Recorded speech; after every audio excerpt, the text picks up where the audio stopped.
Xin mời các bạn nghe phần 4 truyện Boy Love fanfic thám tử lừng danh Conan, Couple Jinsin, viên đạn bạc tại Kim Chủ Audio. Nhớ nhấn đăng ký kênh, thông báo, like và đăng ký hội viên để nghe audio mới nhất nha. Tình yêu nào song xanh có thể tặng shop cốc cà phê để shop có thêm động lực nhé ạ. Còn bây giờ chúc các bạn nghe chuyện vui vẻ.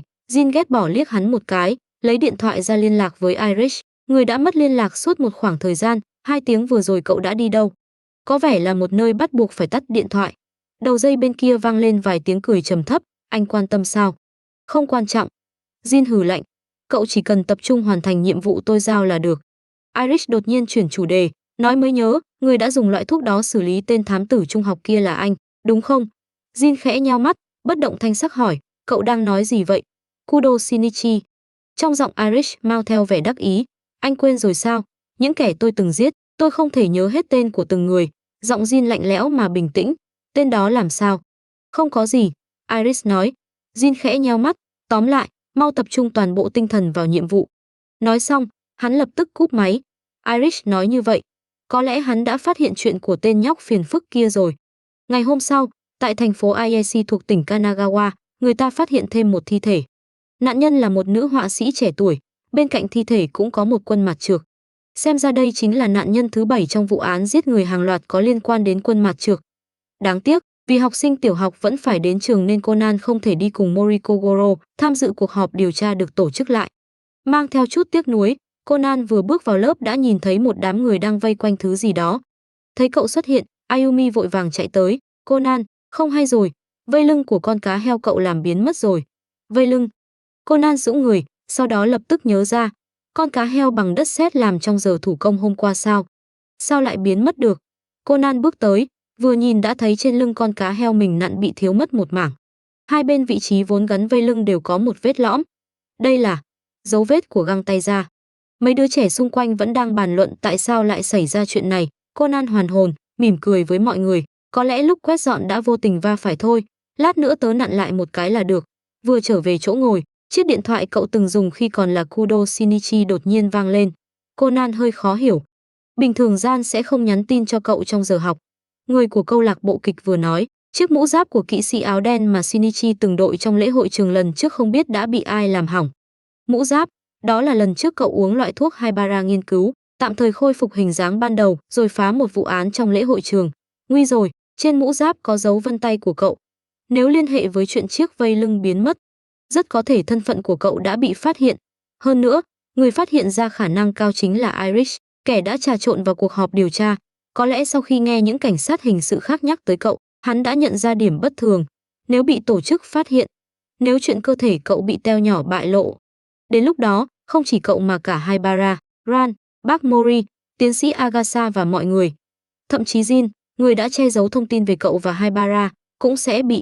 Không được, cậu nhất định phải làm gì đó. Bình tĩnh lại, Kudo Shinichi, chỉ cần tìm thấy hung thủ trước Iris và lấy được chiếc thẻ nhớ, cậu không chỉ có thể cứu người cảnh sát đang bị Iris giả mạo, mà có lẽ còn tìm được cơ hội xoay chuyển tình thế. Việc cấp bách hiện tại là phải tìm ra hung thủ trước một bước. 7 quân mặt trược được đặt bên cạnh mỗi thi thể. Địa điểm phát hiện thi thể của 7 nạn nhân. Thông tin mà nạn nhân thứ 6 để lại trước khi chết. Thất tịch. Hôm nay. Khoan đã. Hôm nay. Kyoto. Cách phát âm của hôm nay và Kyoto rất giống nhau. Có lẽ cảnh sát giao thông khi đó đã nghe nhầm. Tóm lại, trước hết cứ hỏi Hattori, cậu nhất định phải lấy được thẻ nhớ trước Iris. Như vậy, cho dù thân phận thật sự bị bại lộ, cậu vẫn có thể dùng chiếc thẻ nhớ đó làm điều kiện trao đổi, bảo vệ tính mạng của những người khác. Rất nhanh, cậu nhận được một tin tức từ Hattori. Đêm thất tịch 2 năm trước, một khách sạn thương mại ở Kyoto xảy ra hỏa hoạn, cầu thang thoát hiểm không thể sử dụng. Kết quả một nữ du khách ở tầng 6 đã chết ngạt vì khói. Ngoài bạn trai của nạn nhân Honjo Nanako là Mizutani Kosuke, người lúc ấy ra ngoài thăm bạn nên không có mặt trong khách sạn, còn có 7 người khác cũng ở tầng 6. Mà 7 người đó vừa hay chính là 7 nạn nhân trong vụ giết người hàng loạt có liên quan đến quân mặt trược lần này. Đến đây, các manh mối cuối cùng cũng được nối liền. 2 năm trước vào ngày thất tịch, cùng với ngày thất tịch năm nay, cũng chính là hôm nay. Vụ hỏa hoạn xảy ra tại Kyoto 2 năm trước đã khiến cầu thang thoát hiểm của khách sạn không thể sử dụng. Những vị khách ở tầng 6 chỉ có thể dựa vào thang máy để thoát thân. Nhưng khi bước vào chiếc thang máy chỉ có tải trọng tối đa 7 người, có kẻ đã đẩy Honjo Nanako, người vốn đã bước vào bên trong, ra ngoài, để 7 người còn lại có thể đi thang máy thoát thân. Nanako bị đẩy ra ngoài vì không kịp trốn thoát nên đã chết ngạt trong làn khói. Bạn trai của nạn nhân là Mizutani Kosuke từng tới khách sạn bị cháy để điều tra vào 1 năm trước. Hơn nữa, từ lời kể của hàng xóm Mizutani, cậu biết được Mizutani và Nanako đã cùng nhau bỏ trốn đến Kyoto. Ban đầu hai người định vui chơi thật vui trong ngày thất tịch, không ngờ lại xảy ra thảm kịch như vậy. Khi đến thăm anh trai của Honjo Nanako là Honjo Kazuki, cậu còn biết được sau khi Nanako qua đời, suốt 2 năm qua, vào mỗi ngày giỗ của cô đều có người nặc danh gửi hoa tới. Sáng nay, vì ba mẹ Nanako đến giờ vẫn không thể chấp nhận Mizutani nên anh ta chỉ mang tới một bó hoa, sau đó nói, có tổng cộng 8 người không thể tha thứ, bây giờ chỉ còn lại một người, rồi rời đi. Trong cuốn sổ tay của Honjo Kazuki, địa chỉ gửi những bó hoa nặc danh vừa hay trùng khớp với địa chỉ của 7 người đã chết. Ngoài ra, hành động của Mizutani cũng không thể không khiến người ta chú ý. Những quân mặt trược được cố ý đặt bên cạnh thi thể đại diện cho thang máy. 7 chấm tròn trên quân bài tượng trưng cho vị trí đứng của 7 người trong thang máy. Nhưng hung thủ cố ý lấy đi những món đồ trên người nạn nhân để làm gì? Mặc dù vẫn chưa hiểu rõ điểm này, nhưng hiện tại có thể khẳng định hung thủ chắc chắn có mối liên hệ rất lớn với Mizutani Kosuke. Vì vậy, nếu có thể nhanh chóng tìm được Mizutani, nhất định phải mau chóng tìm thấy anh ta. Theo lời hàng xóm, Mizutani Kosuke và Honjo Nanako đều rất thích ngắm sao, đặc biệt là sao Bắc Cực và chòm Bắc Đầu Thất Tinh. Cậu luôn cảm thấy, dường như có một thứ gì đó, chỉ cần nắm bắt được, mọi chuyện sẽ lập tức sáng tỏ. Sao Bắc Cực và chòm Bắc Đầu Thất Tinh. Đúng rồi, thì ra là như vậy. Nối vị trí phát hiện thi thể của 7 nạn nhân trên bản đồ lại với nhau, vừa hay có thể tạo thành hình dạng sao Bắc Cực và chòm Bắc Đầu Thất Tinh mà Mizutani Kosuke cùng Honjo Nanako yêu thích. Như vậy, địa điểm Mizutani Kosuke đang ở chắc chắn là vị trí khi được thêm vào sẽ tạo thành 8 ngôi sao hoàn chỉnh. Một nơi có thể tạo thành hình sao Bắc Cực và Bắc Đầu Thất Tinh, đồng thời còn có thể nhìn thấy các vì sao rõ ràng. Nơi có khả năng cao nhất chính là tháp Tokyo. Trên đường chạy tới tháp Tokyo, trong đầu Conan đột nhiên nảy ra một suy nghĩ. Một người yêu thích những vì sao như Mizutani Kosuke thật sự đã liên tiếp giết 7 người sao? Còn người thứ 8, chẳng lẽ sẽ là... Nhưng mà, cậu vẫn luôn cảm thấy có điều gì đó không đúng. Điện thoại trên người đột nhiên vang lên. Conan liếc nhìn tên người gọi rồi lập tức bắt máy. Yin, đừng tiếp tục nhúng tay vào chuyện này nữa. Kudo Shinichi, giọng người đàn ông vang lên, mang theo ý ra lệnh rõ ràng. Không kịp rồi. Thân phận của tôi có lẽ đã bị Irish phát hiện. Conan trầm giọng nói. Quả nhiên, đầu dây bên kia im lặng trong chốc lát rồi đáp. Chỉ cần tìm được hung thủ trước Irish và lấy được chiếc thẻ nhớ, tôi có thể. Đã tìm thấy hung thủ chưa? Người đàn ông ngắt lời cậu. Vẫn chưa, Conan đáp. Nhưng tôi đã tìm được người có liên quan mật thiết với hung thủ. Nếu người đó không phải hung thủ, thì hung thủ hẳn đang ở cùng người đó. Địa điểm, người đàn ông lại một lần nữa ngắt lời. Anh, không được làm gì bọn họ. Tôi sẽ không tùy tiện giết người. Giọng người đàn ông lộ ra vẻ mất kiên nhẫn. Nói địa điểm cho tôi. Conan hơi do dự. Đầu dây bên kia dường như khẽ thở dài, sau đó giọng nói của người đàn ông lại vang lên. Irish có quan hệ rất tốt với Pisco. Kể từ khi tôi giết lão già đó, hắn vẫn luôn muốn tìm ra nhược điểm để lật đổ tôi. Kudo Shinichi, hiện tại cậu chính là nhược điểm lớn nhất của tôi. Cái gì chứ? Trái tim Conan đột nhiên đập loạn mất kiểm soát. Sao lại đột nhiên nói những lời kỳ lạ như vậy? Nếu Irish đưa cậu trở về tổ chức, chuyện của Sherry, loại thuốc đó và cả những tài liệu Miyano Akemi để lại đều sẽ không thể che giấu.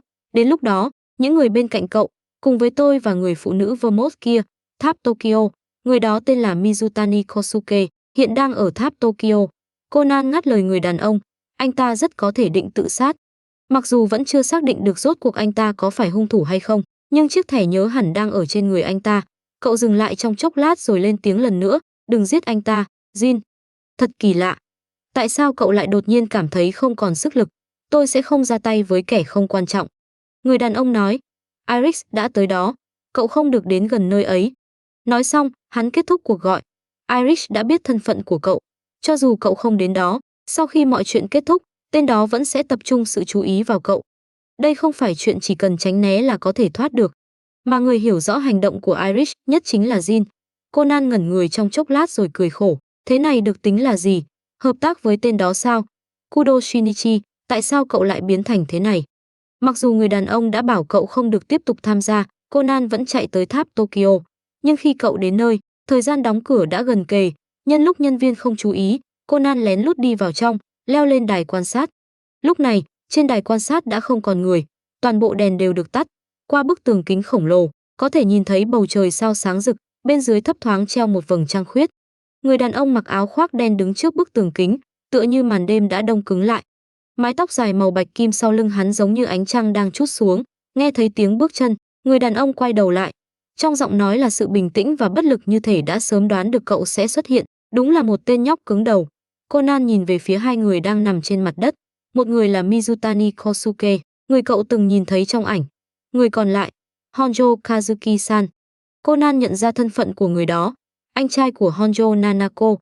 Tại sao anh ta lại ở đây? Anh đã làm gì họ? Chỉ đánh ngất thôi, Jin nói. Nhưng tôi lại phát hiện được một chuyện khá thú vị. Người đàn ông xoay người, nhìn đứa nhỏ còn chưa cao đến eo mình. Khi tôi đến đây, nơi này chỉ có hai người. Một người là Mizutani đang chuẩn bị tự sát, người còn lại chính là tên đang trốn trong bóng tối kia. Trốn trong bóng tối. Conan cảm thấy dường như mình vừa chạm tới một điều gì đó. Chẳng lẽ? Khóe môi Jin cong lên thành một nụ cười trào phúng, khinh thường, đúng như cậu nghĩ. Thì ra Honjo-san mới là hung thủ. Chẳng trách tôi luôn cảm thấy mình đã bỏ sót điều gì đó. Nắm được điểm mấu chốt vẫn luôn bị lãng quên, Conan lập tức bắt đầu suy luận. Xem ra sau khi giết 7 người kia, Honjo-san định ép Mizutani-san tự sát để gánh tội thay. Thật ra người Honjo Kazuki thực sự muốn giết chính là Mizutani-san, người mà anh ta vẫn luôn căm hận vì đã cướp đi cô em gái mình yêu thương. Sau khi Mizutani-san tự sát, anh ta sẽ đặt những món đồ lấy từ chỗ các nạn nhân lên người Mizutani-san. Đúng rồi, anh đã tìm thấy thứ đó chưa? Conan ngẩng đầu nhìn người đàn ông. Ừ. Jin đáp, lấy điện thoại ra gọi đi. Đã lấy được rồi. Sau đó, hắn nhìn về phía đứa nhỏ, cậu về đi. Anh. Conan mở to mắt. Lần này là vì tôi nên cậu mới bị cuốn vào. Jin nói. Tôi sẽ giải quyết, cậu trở về đi.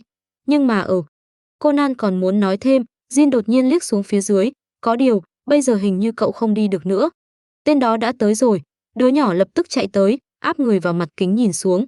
Mấy chiếc xe cảnh sát đã dừng bên dưới. Rốt cuộc ai trong số đó là Irish, người sắp xuất hiện ở đây? Jin nói, hắn đưa tay túm Conan lên như xách một con mèo nhỏ, ném cậu ra sau một cây cột. Đừng thở lớn tiếng quá. Conan trợn mắt, dứt khoát đưa hai tay che kín mũi miệng, dùng ánh mắt hỏi hắn, như vậy được chưa? Jin đánh giá Conan trong chốc lát rồi quay mặt đi, ngu ngốc. Conan là một thám tử mà liên tục bị người khác đánh giá là ngu ngốc, đúng là khiến người ta khó chịu. Từ lối vào đài quan sát truyền tới tiếng bước chân, Conan giật mình. Đến rồi. Tôi là Matsumoto thuộc sở cảnh sát, ở đây xảy ra một vụ án giết người. Gin. Quản lý Matsumoto nhìn thấy bóng người đứng giữa đại sảnh, kinh ngạc thốt lên. Cậu thật sự khiến tôi thất vọng đấy, Irish. Giọng Jin trầm thấp, lạnh lẽo, hiệu suất làm việc ngày càng chậm. Không, có lẽ từ trước đến nay vẫn luôn như vậy. Nhìn độ cong trào phúng bên môi người đàn ông, quản lý Matsumoto, không, Irish âm thầm nghiến răng.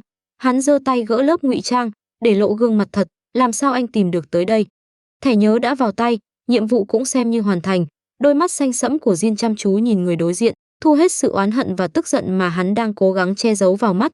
Nhưng tôi vẫn còn một câu hỏi. Trong điện thoại, cậu đã nhắc tới Kudo Shinichi. Conan đang đứng sau cây cột lập tức mở to mắt. Không có gì, chỉ thuận miệng hỏi thôi. Vẻ mặt Irish không hề thay đổi. Chúng ta nên đi rồi. Trước khi những cảnh sát bị tôi để lại bên dưới tỉnh lại. Cậu biết vì sao Pisco phải chết không? Jin đột nhiên hỏi. Nhìn vẻ mặt Irish cứng đờ trong nháy mắt, độ cong nơi khóe môi hắn chậm rãi sâu thêm.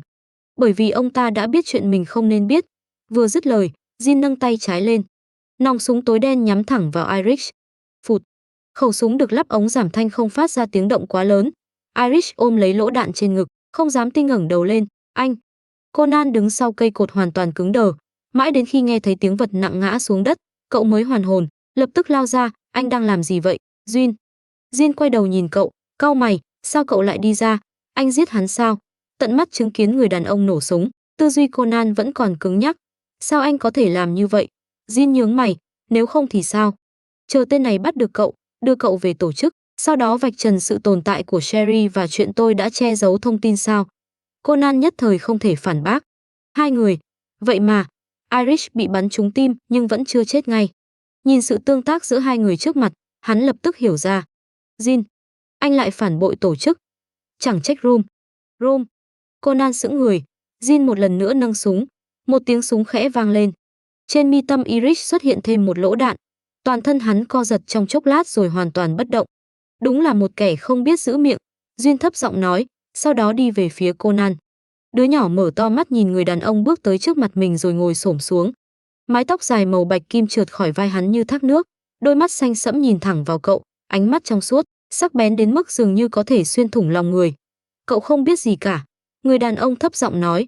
Ngay sau đó, Conan chỉ cảm thấy sau gáy đau nhói, ánh sáng trước mắt lập tức chìm vào bóng tối. Không, không được. Cậu cố gắng đưa tay ra, muốn nắm lấy thứ gì đó, cho đến khi hoàn toàn mất đi ý thức. Tiếng cánh quạt trực thăng vang lên ầm ầm. Jin đặt đứa nhỏ nằm xuống đất. Khi ánh mắt lướt qua đôi mắt đang nhắm chặt của cậu, hắn dừng lại trong chốc lát, không tự chủ được đưa ngón tay ra. Nhưng ngay trước khi chạm vào gọng kính, hắn lại thu tay về. Lúc đó tôi lại cảm thấy tên này giống người phụ nữ kia. Một tên nhóc phiền phức như vậy, rốt cuộc giống cô ấy ở điểm nào chứ? Người đàn ông đó đột nhiên bảo tôi tiết lộ thân phận của Iris cho nhóm cảnh sát kia, sau đó dùng giọng của Kudo Shinichi nói cho vị thanh tra bụng phệ biết hung thủ là ai. Đợi Iris nhận được thông tin về hung thủ và Kitty rồi chạy tới đó. Chuyện sau đó không cần tôi nói, cô cũng biết rồi. Vermont vừa nằm sấp trên bàn viết thư, vừa trò chuyện qua điện thoại. Nói như vậy, Jin đã lợi dụng thông tin về hung thủ và Kudo để dẫn Iris, người biết thân phận thật của Kudo, tới tháp Tokyo. Sau đó, vì không muốn thân phận Kudo bị tiết lộ nên hắn đã giết Iris. Trong điện thoại vang lên giọng nói non nớt, lạnh nhạt của một bé gái. Mà, chính là như vậy. Vermont nhún vai, tiếp tục viết thư. Dù sao thẻ nhớ cũng đã lấy được. Iris lại biết thân phận của Kitty, vì không để hắn tiết lộ chuyện đó. Jin đúng là đã tốn không ít công sức. Giọng cô nghe hơi chua đấy, Vermont. Động tác viết thư của Vermont khựng lại trong nháy mắt rồi nhanh chóng tiếp tục. Chuyện của người lớn, trẻ con đừng xen vào nhé, Sweetie. Hừ. Đầu dây bên kia lạnh lùng hừ một tiếng rồi cúp máy. Vermont dừng bút, bất lực lắc đầu. Yeah, đúng là một đứa trẻ nóng tính. Có điều, tôi thật sự hơi ghen tị với Kitty đấy. Cô cầm tờ giấy lên đọc lại một lượt, khóe môi cong thành một nụ cười đầy hứng thú. Không biết cô có hài lòng với lá thư tình này không? Cô gái FB đáng yêu của tôi. Haibara ai gập điện thoại lại, quay đầu nhìn Conan đang cuộn tròn thành một cục trên sofa. Mọi chuyện là như vậy. Để tin tức cậu vẫn còn sống không bị bại lộ, Jin đã khiến Iris, người biết chuyện, vĩnh viễn ngậm miệng. Dừng lại trong chốc lát, Haibara ai bổ sung, giống như lần đó hắn giết Pisco để bảo vệ tớ. Conan không lên tiếng, cơ thể cũng không hề nhúc nhích. Nhìn đứa nhỏ sa sút tinh thần, Haibara ai thở dài. Bây giờ cậu giống hệt một chú chó nhỏ bị chủ nhân bỏ rơi. Tớ đã tận mắt nhìn thấy hắn nổ súng vào Iris. Cánh tay không hề run, mắt cũng không chớp lấy một lần. Conan vùi đầu giữa đầu gối và hai cánh tay, giọng nói buồn bực truyền ra. Đến lúc đó tớ mới nhận ra, Jin và tớ hoàn toàn là người của hai thế giới, đúng không? Tớ tưởng cậu đã nhận ra chuyện này từ lâu rồi. Giọng Haibara ai bình tĩnh, lạnh nhạt, khác với cậu, người luôn bảo vệ chính nghĩa, thứ chúng ta đại diện thật ra chính là tội ác, là những sát thủ máu lạnh và tử thần tàn nhẫn ẩn mình trong bóng tối. Conan im lặng lắng nghe, cố gắng đè xuống lời nhận xét nghe hơi quá nhập vai trong lòng. Những người sống trong bóng tối như chúng ta. Nhớ tới gương mặt tươi cười rạng rỡ trong ký ức, giọng Haibara ai trở nên hơi xa xăm. Một khi chạm được ánh mặt trời, cảm nhận được sự ấm áp của nó, cho dù sẽ bị tổn thương, chúng ta vẫn tham lam siết chặt hai tay, muốn giữ nó lại. Cậu không biết gì cả. Conan lại nhớ tới lời người đàn ông nói với mình đêm đó, tiếp tục vùi đầu vào cánh tay. Sao cậu có thể không biết? Để thân phận cậu không bị bại lộ, tên đó không tiếc giết một thành viên của tổ chức. Hành động như vậy đã có thể được xem là phản bội tổ chức. Tên đó là tội phạm.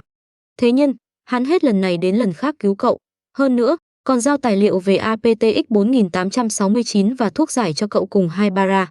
Tên đó, nhìn dáng vẻ mê man, sa sút chưa từng có của Conan, Haibara ai cau mày, cầm quyển tạp chí trong tay đập vào đứa nhỏ. Bộ dạng hiện giờ của cậu khó coi chết đi được.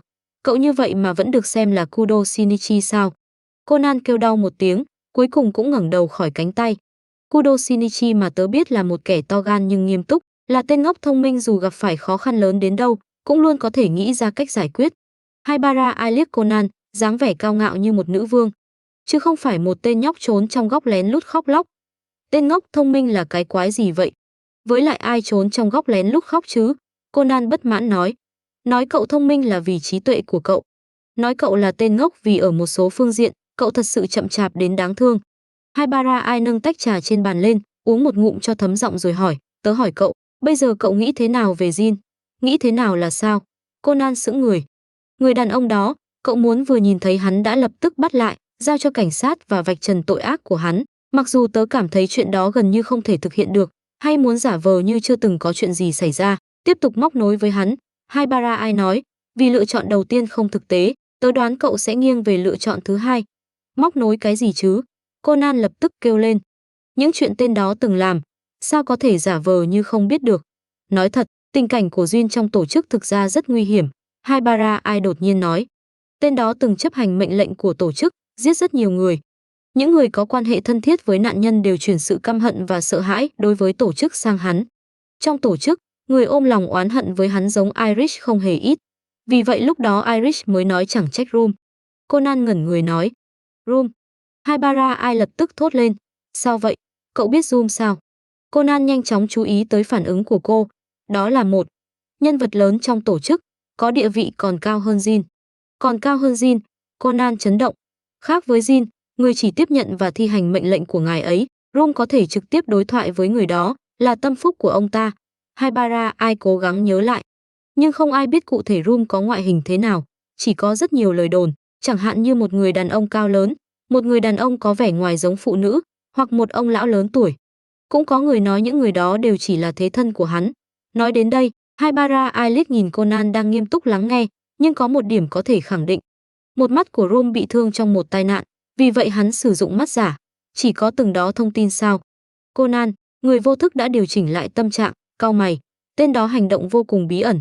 Đối với tớ, có được từng đó thông tin đã rất không dễ dàng rồi. Haibara Ai liếc Conan. Đêm đó, khi Eric nhắc tới Rome, tớ luôn có một cảm giác rất kỳ lạ. Conan chống cằm bằng một tay. Tớ luôn cảm thấy Rum và Jin dường như có phần đối lập với nhau. Chuyện đó chẳng có gì lạ, Haibara Ai nói. Jin luôn tỏ ra đối lập với tất cả mọi người, nhớ tới dáng vẻ lạnh lùng, người sống chớ lại gần của người đàn ông trong lần đầu gặp mặt. Conan đồng tình gật đầu. Cậu có tư cách gật đầu sao? Haibara Ai liếc Conan. Chẳng phải cậu vẫn chung sống khá vui vẻ với tên đó sao? Conan lập tức biện minh. Tên đó chỉ khó gần ngoài mặt thôi. Haibara Ai hừ lạnh, không tiếp tục tranh luận với kẻ chậm chạp này. Dù sao hiện giờ cô còn có một chuyện quan trọng hơn cần người này giúp đỡ. Nghĩ vậy, Haibara Ai đứng dậy đi vào phòng thí nghiệm dưới tầng hầm. Một lát sau, cô quay trở ra, đưa tay về phía Conan. Trong lòng bàn tay là một viên nang màu nâu đỏ. Uống đi, đây là gì? Conan tò mò nhìn viên thuốc. Thuốc giải đã hoàn thành rồi sao? Lần này hẳn có thể duy trì ít nhất 20 tiếng. Haibara Ai nói. Thật sao? Xem ra ngày thuốc giải hoàn chỉnh ra đời không còn xa nữa. Conan cảm thấy đây quả thật là một tin tức tốt. Khi ý thức tỉnh táo trở lại, thiếu niên nhìn quanh hoàn cảnh xung quanh. Khi ánh mắt lướt qua từng vật dụng, tên gọi của chúng tự động hiện lên trong đầu. Bồn cầu, bồn tắm, bồn rửa mặt. Cậu đang ở trong phòng tắm sao? Bên dưới cơ thể là những mảnh quần áo rách. Cậu chuyển ánh mắt sang bên cạnh, nhìn thấy trên giá có một bộ quần áo được gấp ngay ngắn. Hai tay cậu tự động lấy chúng rồi mặc lên người. Sau đó, cậu đứng dậy, bước tới trước gương. Mặt gương nhẵn bóng phản chiếu gương mặt của một thiếu niên. Đây là gương mặt của cậu. Nhưng, cậu là ai? Shinichi, cháu không nhận ra bác sao? Bác là tiến sĩ Agasa đây. Ông lão tròn trịa trợn tròn cả mắt. Bác là hàng xóm của cháu, thiên tài tiến sĩ Agasa. Tiến sĩ Agasa, thiếu niên cố gắng nhớ lại, sau đó lắc đầu. Xin lỗi, hiện giờ đầu cháu trống rỗng, hoàn toàn không có ấn tượng. Nhưng Shinichi là tên của cháu sao? Không sai, cậu tên là Kudo Shinichi. Cô bé tóc nâu trà bên cạnh cầm một quyển sổ trong tay, giọng lạnh nhạt. 1+1 bằng mấy? Hả? 2. Thiếu niên dũng người, sau đó nhanh chóng trả lời. Giày của cậu màu gì? Cô tiếp tục hỏi. Nâu đỏ. Cậu liếc đôi giày dưới chân, ngoan ngoãn trả lời. Chỉ mất ký ức, các kỹ năng sinh hoạt cơ bản không bị ảnh hưởng. Vẻ mặt cô bé nghiêm túc, cứng nhắc. Có lẽ một phần vùng não đã sinh ra phản ứng chống lại loại thuốc lần này. Thiếu niên nhìn dáng vẻ nghiêm túc của cô, không nhịn được đưa tay xoa tóc cô. Em gái nhỏ, em đang làm thí nghiệm sao? Có thể nói cho anh biết vì sao anh lại xuất hiện ở đây không? Chiếc bút chì trong tay Haibara Ai phát ra tiếng rắc, gãy làm đôi. Tiến sĩ Agasa bên cạnh đưa tay che mặt. Shinichi, cháu xong đời rồi. Im lặng trong chốc lát, cô bé ngẩng đầu lên. Trên mặt là một nụ cười xinh đẹp, khiến gương mặt nhỏ nhắn tinh xảo càng trở nên rực rỡ. Anh tới đây vì bạn trai quá lạnh nhạt với mình, nên chạy tới tìm tiến sĩ Agasa than thở. Hả? Bạn trai? Thiếu niên gãi má. Không phải nên là bạn gái sao? Haibara Ai lắc đầu. Đúng là bạn trai. Mặc dù chú ấy để tóc dài màu bạch kim, nhưng chắc chắn không phải phụ nữ đâu. Vậy anh có một người bạn trai để tóc dài màu bạch kim sao? Thiếu niên trợn to mắt. Tuy hơi bất ngờ. Em gái nhỏ, bạn trai của anh tên gì? Haibara Ai hít sâu một hơi, nụ cười càng thêm rạng rỡ. Chú ấy tên Jin, là một người đàn ông vừa cao vừa đẹp trai, thích mặc áo khoác đen, đội mũ phớt đen và lái một chiếc Porsche 356 Ampere. Shinichi Naichen vừa nhìn thấy chắc chắn sẽ lập tức nhận ra, bởi vì người đó chính là người yêu mà anh muốn ở bên suốt đời. Ai? Cháu không thể chỉnh Shinichi thê thảm như vậy được. Tiến sĩ Agasa nhìn vẻ mặt ngơ ngác của thiếu niên, vừa định lên tiếng thì ánh mắt sắc lạnh của Haibara Ai đã quét tới. Ông chỉ đành im lặng, ném cho thiếu niên một ánh mắt đồng cảm. Jin. Thiếu niên cau mày, trong đầu dường như có thứ gì đó lóe qua, cậu buột miệng hỏi, anh ấy có thích hút thuốc không? Haibara Ai sững người trong chốc lát rồi đáp, đúng vậy, Shinichi Nai-chan nhớ ra rồi sao? Thiếu niên lắc đầu, không. Chỉ là khi nghĩ tới cái tên này, anh dường như ngửi thấy mùi thuốc lá. Haibara Ai nhướng mày. Ara, Yin, xem ra thân phận con nghiện thuốc của anh đã thật sự ăn sâu vào lòng người rồi. Công việc của chú Jin vô cùng nguy hiểm. Vì sự an toàn của Shinichi Nai-chan, chú ấy đã che giấu quan hệ của hai người, bình thường cũng rất ít khi gặp anh. Haibara Ai chớp đôi mắt xanh băng, bày ra vẻ mặt ngây thơ, mở miệng là có thể lập tức bịa ra cả một câu chuyện. Vì vậy, Shinichi Nai-chan cảm thấy rất bất an, không nhịn được chạy tới nhà tiến sĩ Agasa. Nhưng sau khi anh vào nhà vệ sinh một chuyến, lúc đi ra lại không nhớ chúng tôi, cũng không còn nhớ chú Jin nữa. Nói đến đây, cô cụp mắt xuống. Kudo Shinichi lập tức trở nên luống cuống. Ai, em đừng buồn. Mặc dù anh vẫn chưa nhớ ra, nhưng ở bên cạnh mọi người, anh cảm thấy rất an tâm. Mọi người chắc chắn là những người anh có thể tin tưởng, cho nên, lúc này, Kudo Shinichi đã hoàn toàn tin tưởng cô bé. Tiến sĩ Agasa im lặng thở dài. Shinichi, buổi trưa ai sẽ làm sườn nướng cho bác, nên bác xin lỗi cháu, đường phố hoàn toàn xa lạ, cảnh vật hoàn toàn xa lạ, ngay cả những người qua đường cũng không mang lại cho cậu chút cảm giác quen thuộc nào. Sau khi thuyết phục được tiến sĩ Agasa và Ai, Kudo Shinichi một mình đi trên phố, muốn tìm kiếm cơ hội giúp bản thân khôi phục ký ức. Thế nhưng nhìn khung cảnh không để lại bất kỳ ấn tượng nào trước mắt, thiếu niên không nhịn được thở dài, ngồi xuống chiếc ghế dài bên đường.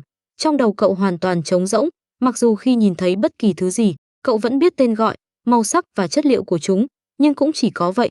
Cậu thậm chí không nhớ nổi tên và dáng vẻ của ba mẹ mình, ngay cả hai người vừa gặp, dù biết một người tên là tiến sĩ Agasa, người còn lại là Haibara Ai, trong lòng cậu vẫn chỉ cảm thấy hoàn toàn xa lạ. Chỉ có một cái tên khiến cậu hơi có ấn tượng. Ai nói là bạn trai của cậu, là người mà cậu muốn ở bên suốt đời, người yêu của cậu, Jin. Thiếu niên vô thức gọi cái tên ấy, sau đó vùi mặt vào lòng bàn tay, mái tóc dài màu bạch kim, áo khoác đen, làm một công việc vô cùng nguy hiểm, tính cách lạnh nhạt và mạnh mẽ, thích hút thuốc, chiếc xe yêu thích là một mẫu xe cổ từ hơn 50 năm trước, thuận tay trái, không thích nói chuyện. Người cậu thích là một người như vậy sao? Đến cả người mình yêu cũng quên mất. Cậu đúng là tệ thật đấy, Kudo Shinichi. Thiếu niên cười khổ ngẩng đầu lên. Khi nhìn thấy chiếc xe bên kia đường, cậu đột nhiên sững người. Chiếc Porsche 356 Ampere màu đen. Ai đã nói đó là xe của Jin In. Còn có người đàn ông đang tựa vào xe hút thuốc kia. Chiếc mũ phớt đen cùng áo khoác dài màu đen, mái tóc màu bạch kim dưới ánh hoàng hôn phản chiếu ánh sáng rực rỡ. Đường nét gương mặt sâu sắc, lạnh lùng như được dao khắc thành. Cậu đột nhiên đứng dậy, chạy về phía bên kia đường, ánh mắt không rời khỏi người đàn ông đó. Cậu nhìn thấy hắn đứng thẳng người, nói gì đó với một người đàn ông đeo kính râm, mặc âu phục đen vừa bước ra khỏi cửa hàng tiện lợi. Người đàn ông đeo kính liên tục gật đầu, sau đó nhanh chóng lên xe, ngồi vào ghế lái. Hắn sắp đi rồi. Thiếu niên lập tức tăng nhanh bước chân, băng qua đường. Khi chỉ còn cách chiếc xe vài bước, cậu vội vàng gọi, chờ một chút, Jin. Người đàn ông đang chuẩn bị vòng sang phía bên kia để lên xe lập tức dừng bước, quay người lại. Khi ánh mắt chạm tới cậu, vẻ mặt hắn thoáng sững sờ, dường như kinh ngạc vì sao cậu lại xuất hiện ở đây. Đại ca, vừa rồi hình như em nghe thấy có người gọi anh. Người đàn ông đeo kính râm vừa nói vừa định thò đầu ra khỏi cửa sổ xe để nhìn về phía sau. Duyên lập tức hoàn hồn, nhanh chóng đi về phía cậu. Chỉ vài bước, hắn đã tới trước mặt thiếu niên. Kudo Shinichi vừa định mở miệng nói gì đó thì người đàn ông đã giữ lấy sau đầu cậu, kéo cậu vào lòng. Gương mặt cậu lập tức bị vùi chặt trong lồng ngực tràn ngập mùi thuốc lá. Sao cậu lại ở đây? Giọng người đàn ông trầm thấp, vô cùng cuốn hút. Từ câu hỏi đó, cậu xác nhận được một sự thật. Người đàn ông này thật sự biết cậu. Hơn nữa, nhìn động tác của hắn, xem ra những gì ai nói đều là thật. Người đàn ông này chính là bạn trai của cậu, Đê đại ca. Phía sau người đàn ông vang lên giọng nói kinh ngạc của kẻ đeo kính râm. Lúc này Kudo Shinichi mới nhớ ra người đàn ông đang làm một công việc nguy hiểm, hơn nữa còn phải che giấu quan hệ giữa hai người. Nghĩ rằng mình có thể đã gây phiền phức cho người yêu, trong lòng thiếu niên lập tức tràn ngập hối hận. Xin lỗi, tôi chỉ là... Cậu vòng tay ôm lấy eo người đàn ông. Cảm nhận được cơ bắp rắn chắc dưới lòng bàn tay, vành tay cậu bắt đầu nóng lên. Jin sững lại, sau đó nhanh chóng phản ứng, giọng điệu cũng dịu đi đôi chút. Chẳng phải tôi đã nói khi nào rảnh sẽ tới gặp cậu sao? Mặc dù không hiểu tên này đang xảy ra chuyện gì, Nhưng việc cấp bách hiện tại là không thể để thân phận của cậu bị bại lộ trước mặt Vodka. Quả nhiên là một tên phiền phức. Vodka đã chấn động đến mức không thể chấn động hơn. Mặc dù hắn biết đại ca mình có một người yêu, nhưng tận mắt nhìn thấy vẫn khiến hắn vô cùng kinh ngạc. Lúc này, trong đầu Vodka chỉ còn lại một suy nghĩ, đại ca của hắn quả nhiên thích đàn ông. Ngay sau đó, hắn nhìn thấy đại ca đang vui mừng đến mức không thể kiềm chế sau khi gặp người yêu, vẫn giữ tư thế ôm chặt chị dâu trong lòng, lạnh lùng quay đầu ra lệnh, xuống xe, chạy về. Vodka, người vừa tận mắt chứng kiến sức hấp dẫn bạn trai mạnh mẽ của đại ca, đợi đến khi tên ngốc kia chạy xa, Jin mới buông bàn tay đang giữ sau đầu thiếu niên ra, cậu bị làm sao vậy? Thiếu niên ngẩng đầu khỏi lồng ngực người đàn ông, nhưng hai tay vẫn ôm lấy eo hắn, đôi mắt cậu ươn ướt, chăm chú nhìn hắn, xin lỗi, Jin. Tôi mất trí nhớ rồi, tôi không còn nhớ anh nữa. Mất trí nhớ. Mặc dù cảm thấy giọng điệu trong câu nói sau có phần kỳ lạ, nhưng sự chú ý của Jin đã bị câu đầu tiên thu hút nên không suy nghĩ sâu hơn. Tôi cũng không biết đã xảy ra chuyện gì. Khi tỉnh lại, đầu óc tôi đã hoàn toàn trống rỗng. Sự hoảng sợ vì mất trí nhớ, cảm giác mờ mịt trước khung cảnh xa lạ, tất cả cảm xúc bị dồn nén đều bùng nổ khi cậu gặp người đàn ông này. Kudo Shinichi siết chặt cánh tay đang ôm eo hắn, tôi lại quên mất anh là bạn trai của mình. Tôi thật sự quá tệ. Cơ thể Jin cứng đờ vì cái ôm của thiếu niên. Khoan đã, bạn trai. Nói chung, sau khi uống loại thuốc giải mới do tôi nghiên cứu, Kudo đã mất trí nhớ, ngay cả tôi và tiến sĩ, cậu ta cũng không nhớ, chỉ có một chút ấn tượng về anh, giọng Haibara Ai truyền ra từ điện thoại. Tác dụng của thuốc giải có lẽ sẽ kéo dài hết đêm nay. Trong thời gian đó, Kudo đành nhờ anh chăm sóc. Tôi sẽ đưa tên này trở về. Jin cau mày. Đúng là một phiền phức lớn. Không được, tiến sĩ làm thí nghiệm không cẩn thận khiến nhà bị nổ rồi. Haibara Ai nói. Hiện giờ không thể ở được. Thật sao? Jin nhướng mày. Tiến sĩ, Haibara Ai quay đầu liếc tiến sĩ Agasa. Ông lão nhăn nhó, cầm ống nghiệm trong tay, đổ dung dịch vào chiếc cốc chịu nhiệt đang đặt trên đèn cồn. Trong điện thoại truyền tới một tiếng nổ lớn. Nổ rồi, Haibara Ai bình tĩnh nói. Điên. Mặc dù có vẻ cậu ta đang hiểu lầm đôi chút về quan hệ giữa hai người, nhưng tên đó đành giao cho anh. Dù sao hiện giờ cậu ta chỉ nhớ được anh. Haibara Ai nói xong liền cúp máy. Jin đưa tay xoa trán rồi cất điện thoại vào túi áo. Vừa quay đầu, hắn đã nhìn thấy một đôi mắt long lanh, ươn ướt đang nhìn thẳng vào mình, vẻ mặt vô cùng tủi thân. Anh định đưa tôi đi sao? Bị đôi mắt đó nhìn đến mức toàn thân không được tự nhiên, Jin quay mặt đi, khởi động xe, cầm miệng. Ồ. Thiếu niên mím môi, ngoan ngoãn ngồi yên ở ghế phụ, không nói thêm lời nào. Jin dùng khóe mắt quan sát động tác của thiếu niên, thấy cậu ủ rũ cúi đầu, hắn đành thỏa hiệp thở dài. Trước tiên tới chỗ tôi, sáng mai tôi sẽ đưa cậu rời đi. Vẻ mặt thiếu niên lập tức trở nên vui mừng, đôi mắt sáng lên. Thật sao? Chưa đợi Jin trả lời, cậu dường như chợt nghĩ tới điều gì, vành tai chậm rãi đỏ lên. Jin muộn màng nhận ra lời nói của mình có thể khiến người khác hiểu lầm. Còn suy nghĩ lung tung thì tôi sẽ ném cậu xuống xe ngay. Tôi đâu có nghĩ lung tung. Cả gương mặt thiếu niên đều đỏ lên, nhỏ giọng phản bác. Tên này, có gì đáng để đỏ mặt chứ? Cảm thấy bầu không khí trong xe ngày càng kỳ lạ, Jin lạnh mặt, đạp mạnh chân ga, chiếc Porsche màu đen gầm lên, nhanh chóng lao qua màn đêm. Tôi hình như có chút ấn tượng với nơi này. Căn hộ được trang trí đơn giản, sạch sẽ với hai tông màu đen trắng. Ánh mắt Kudo Shinichi lướt qua từng món đồ trong phòng, không hiểu sao lại cảm thấy vô cùng quen thuộc. Duyên đang định treo áo khoác lên móc, nghe vậy liền dừng động tác. Cậu từng tới đây? Thật sao? Thiếu niên đáp, trong lòng càng thêm tin tưởng lời giải thích của Haibara Ai. Dù sao có thể thân thiết với một người trông vô cùng khó gần như thế này, chắc chắn không phải chuyện tùy tiện là có thể làm được. Hơn nữa, trong lúc ở bên cạnh người đàn ông, cậu có thể cảm nhận được sự dịu dàng đang được che giấu dưới vẻ ngoài lạnh lùng của hắn. Nghĩ vậy, Kudo Shinichi đi chân trần trên tấm thảm trải phòng khách, ngồi xuống sofa rồi ngẩng đầu, cười híp mắt nhìn người đàn ông. Tôi đói rồi. Lại một lần nữa chứng kiến vị thám tử trung học hành động tự nhiên như đang ở nhà mình. Jin cứng nhắc đáp. Liên quan gì tới tôi? Nhưng sau khi rời khỏi nhà tiến sĩ Agasa, tôi vẫn chưa ăn trưa. Trên người lại không mang theo tiền. Kudo Shinichi bày ra vẻ mặt đáng thương. Vậy cậu cứ mang hình dáng này lang thang bên ngoài suốt cả buổi chiều. Jin có phần không vui. Tên này, cho dù mất trí nhớ, lá gan vẫn lớn như vậy. Hình như là thế. Kudo Shinichi suy nghĩ một lát, không chắc chắn trả lời, giọng điệu tràn đầy mờ mịt. Nhìn dáng vẻ hoang mang của thiếu niên, Jin cau mày. Mất trí nhớ cũng mang luôn trí thông minh của cậu đi rồi sao? Sao cậu lại phiền phức như vậy? Mặc dù miệng nói như thế, người đàn ông vẫn xoay người đi về phía quầy bếp. Kudo Shinichi nhìn bóng lưng hắn, cười híp mắt gọi, lần này tôi tuyệt đối không muốn chỉ ăn salad. Sau khi nói xong, chính cậu lại sững người. Hả? Tại sao cậu lại nói như vậy? Jin thu lại ánh mắt, tập trung vào nguyên liệu trước mặt. Ở những nơi khác, cậu không nhớ được điều gì, nhưng khi tới chỗ hắn lại xuất hiện dấu hiệu khôi phục ký ức. Tên này, cho dù mất trí nhớ vẫn còn nhớ hắn sao? Mái tóc bên mặt và phía sau đột nhiên được vén lên. Jin dừng con dao trong tay, hơi quay đầu lại. Thiếu niên đang kiễng chân, gom toàn bộ mái tóc còn lại của hắn vào tay, nhỏ giọng nói, tóc dài như vậy mà không buộc lên, chẳng lẽ không vướng sao? Nhiều chuyện. Jin thả lỏng tấm lưng đang vô thức căng cứng, quay đầu tiếp tục thái dao, mặc cho thiếu niên phía sau nghịch tóc mình. Tóc người đàn ông vừa dài vừa mềm mượt, mang cảm giác lành lạnh, tựa như đang nâng một vốc ánh trăng màu bạc trong tay. Kudo Shinichi không nhịn được chơi đến nghiện. Cho mì vào nồi, để cứu mái tóc của mình khỏi sự giày vò của thiếu niên, Diên quyết định chuyển sự chú ý của cậu sang nơi khác. Mì ở trong tủ lạnh. Ồ, không biết thiếu niên tìm được dây buộc tóc ở đâu, cậu buộc mái tóc Diên thành một bó, rồi lập tức chạy tới lấy mì. Cũng khá nghe lời, ở nơi thiếu niên không nhìn thấy, khóe môi Diên khẽ cong lên. Sau khi làm theo lời người đàn ông, thả mì vào nồi nước đang sôi, Kudo Shinichi lại chuyển sự chú ý về phía hắn đang đứng xào thức ăn bên cạnh, đánh giá người yêu của mình từ trên xuống dưới. Dáng người đàn ông cao ráo, cân đối. Dưới phần tay áo được sắn lên là cánh tay có đường nét cơ bắp rắn chắc, mượt mà, động tác đảo thức ăn thành thạo, tùy ý. Từ góc độ này, cậu có thể nhìn thấy gương mặt lạnh lùng nhưng vô cùng anh tuấn của hắn. Dù nhìn thế nào, đây cũng là một người đàn ông vô cùng quyến rũ, chắc chắn rất được yêu thích. Mà người đàn ông này lại là bạn trai của cậu.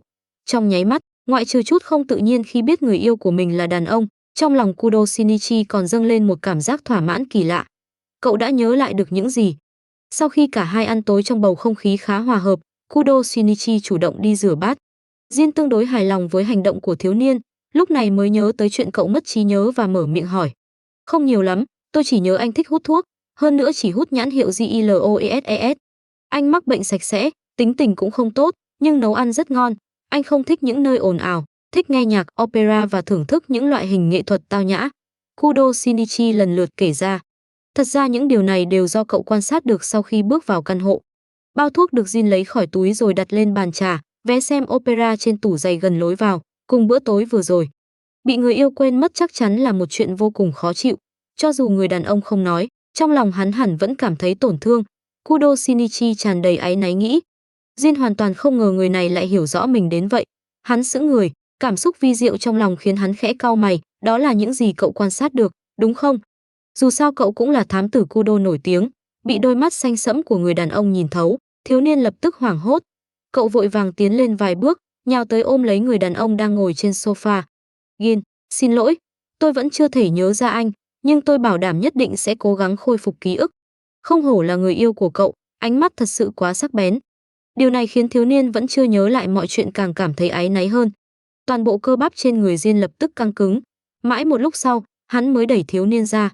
Lần đầu tiên tiếp xúc thân mật với người khác như vậy khiến hắn vô cùng không thoải mái, giọng nói cũng trở nên lạnh lùng, cứng nhắc, có vẻ cậu đã hiểu lầm, tôi và cậu không phải quan hệ yêu đương. Tôi biết, anh vẫn còn giận vì tôi đã quên mất anh.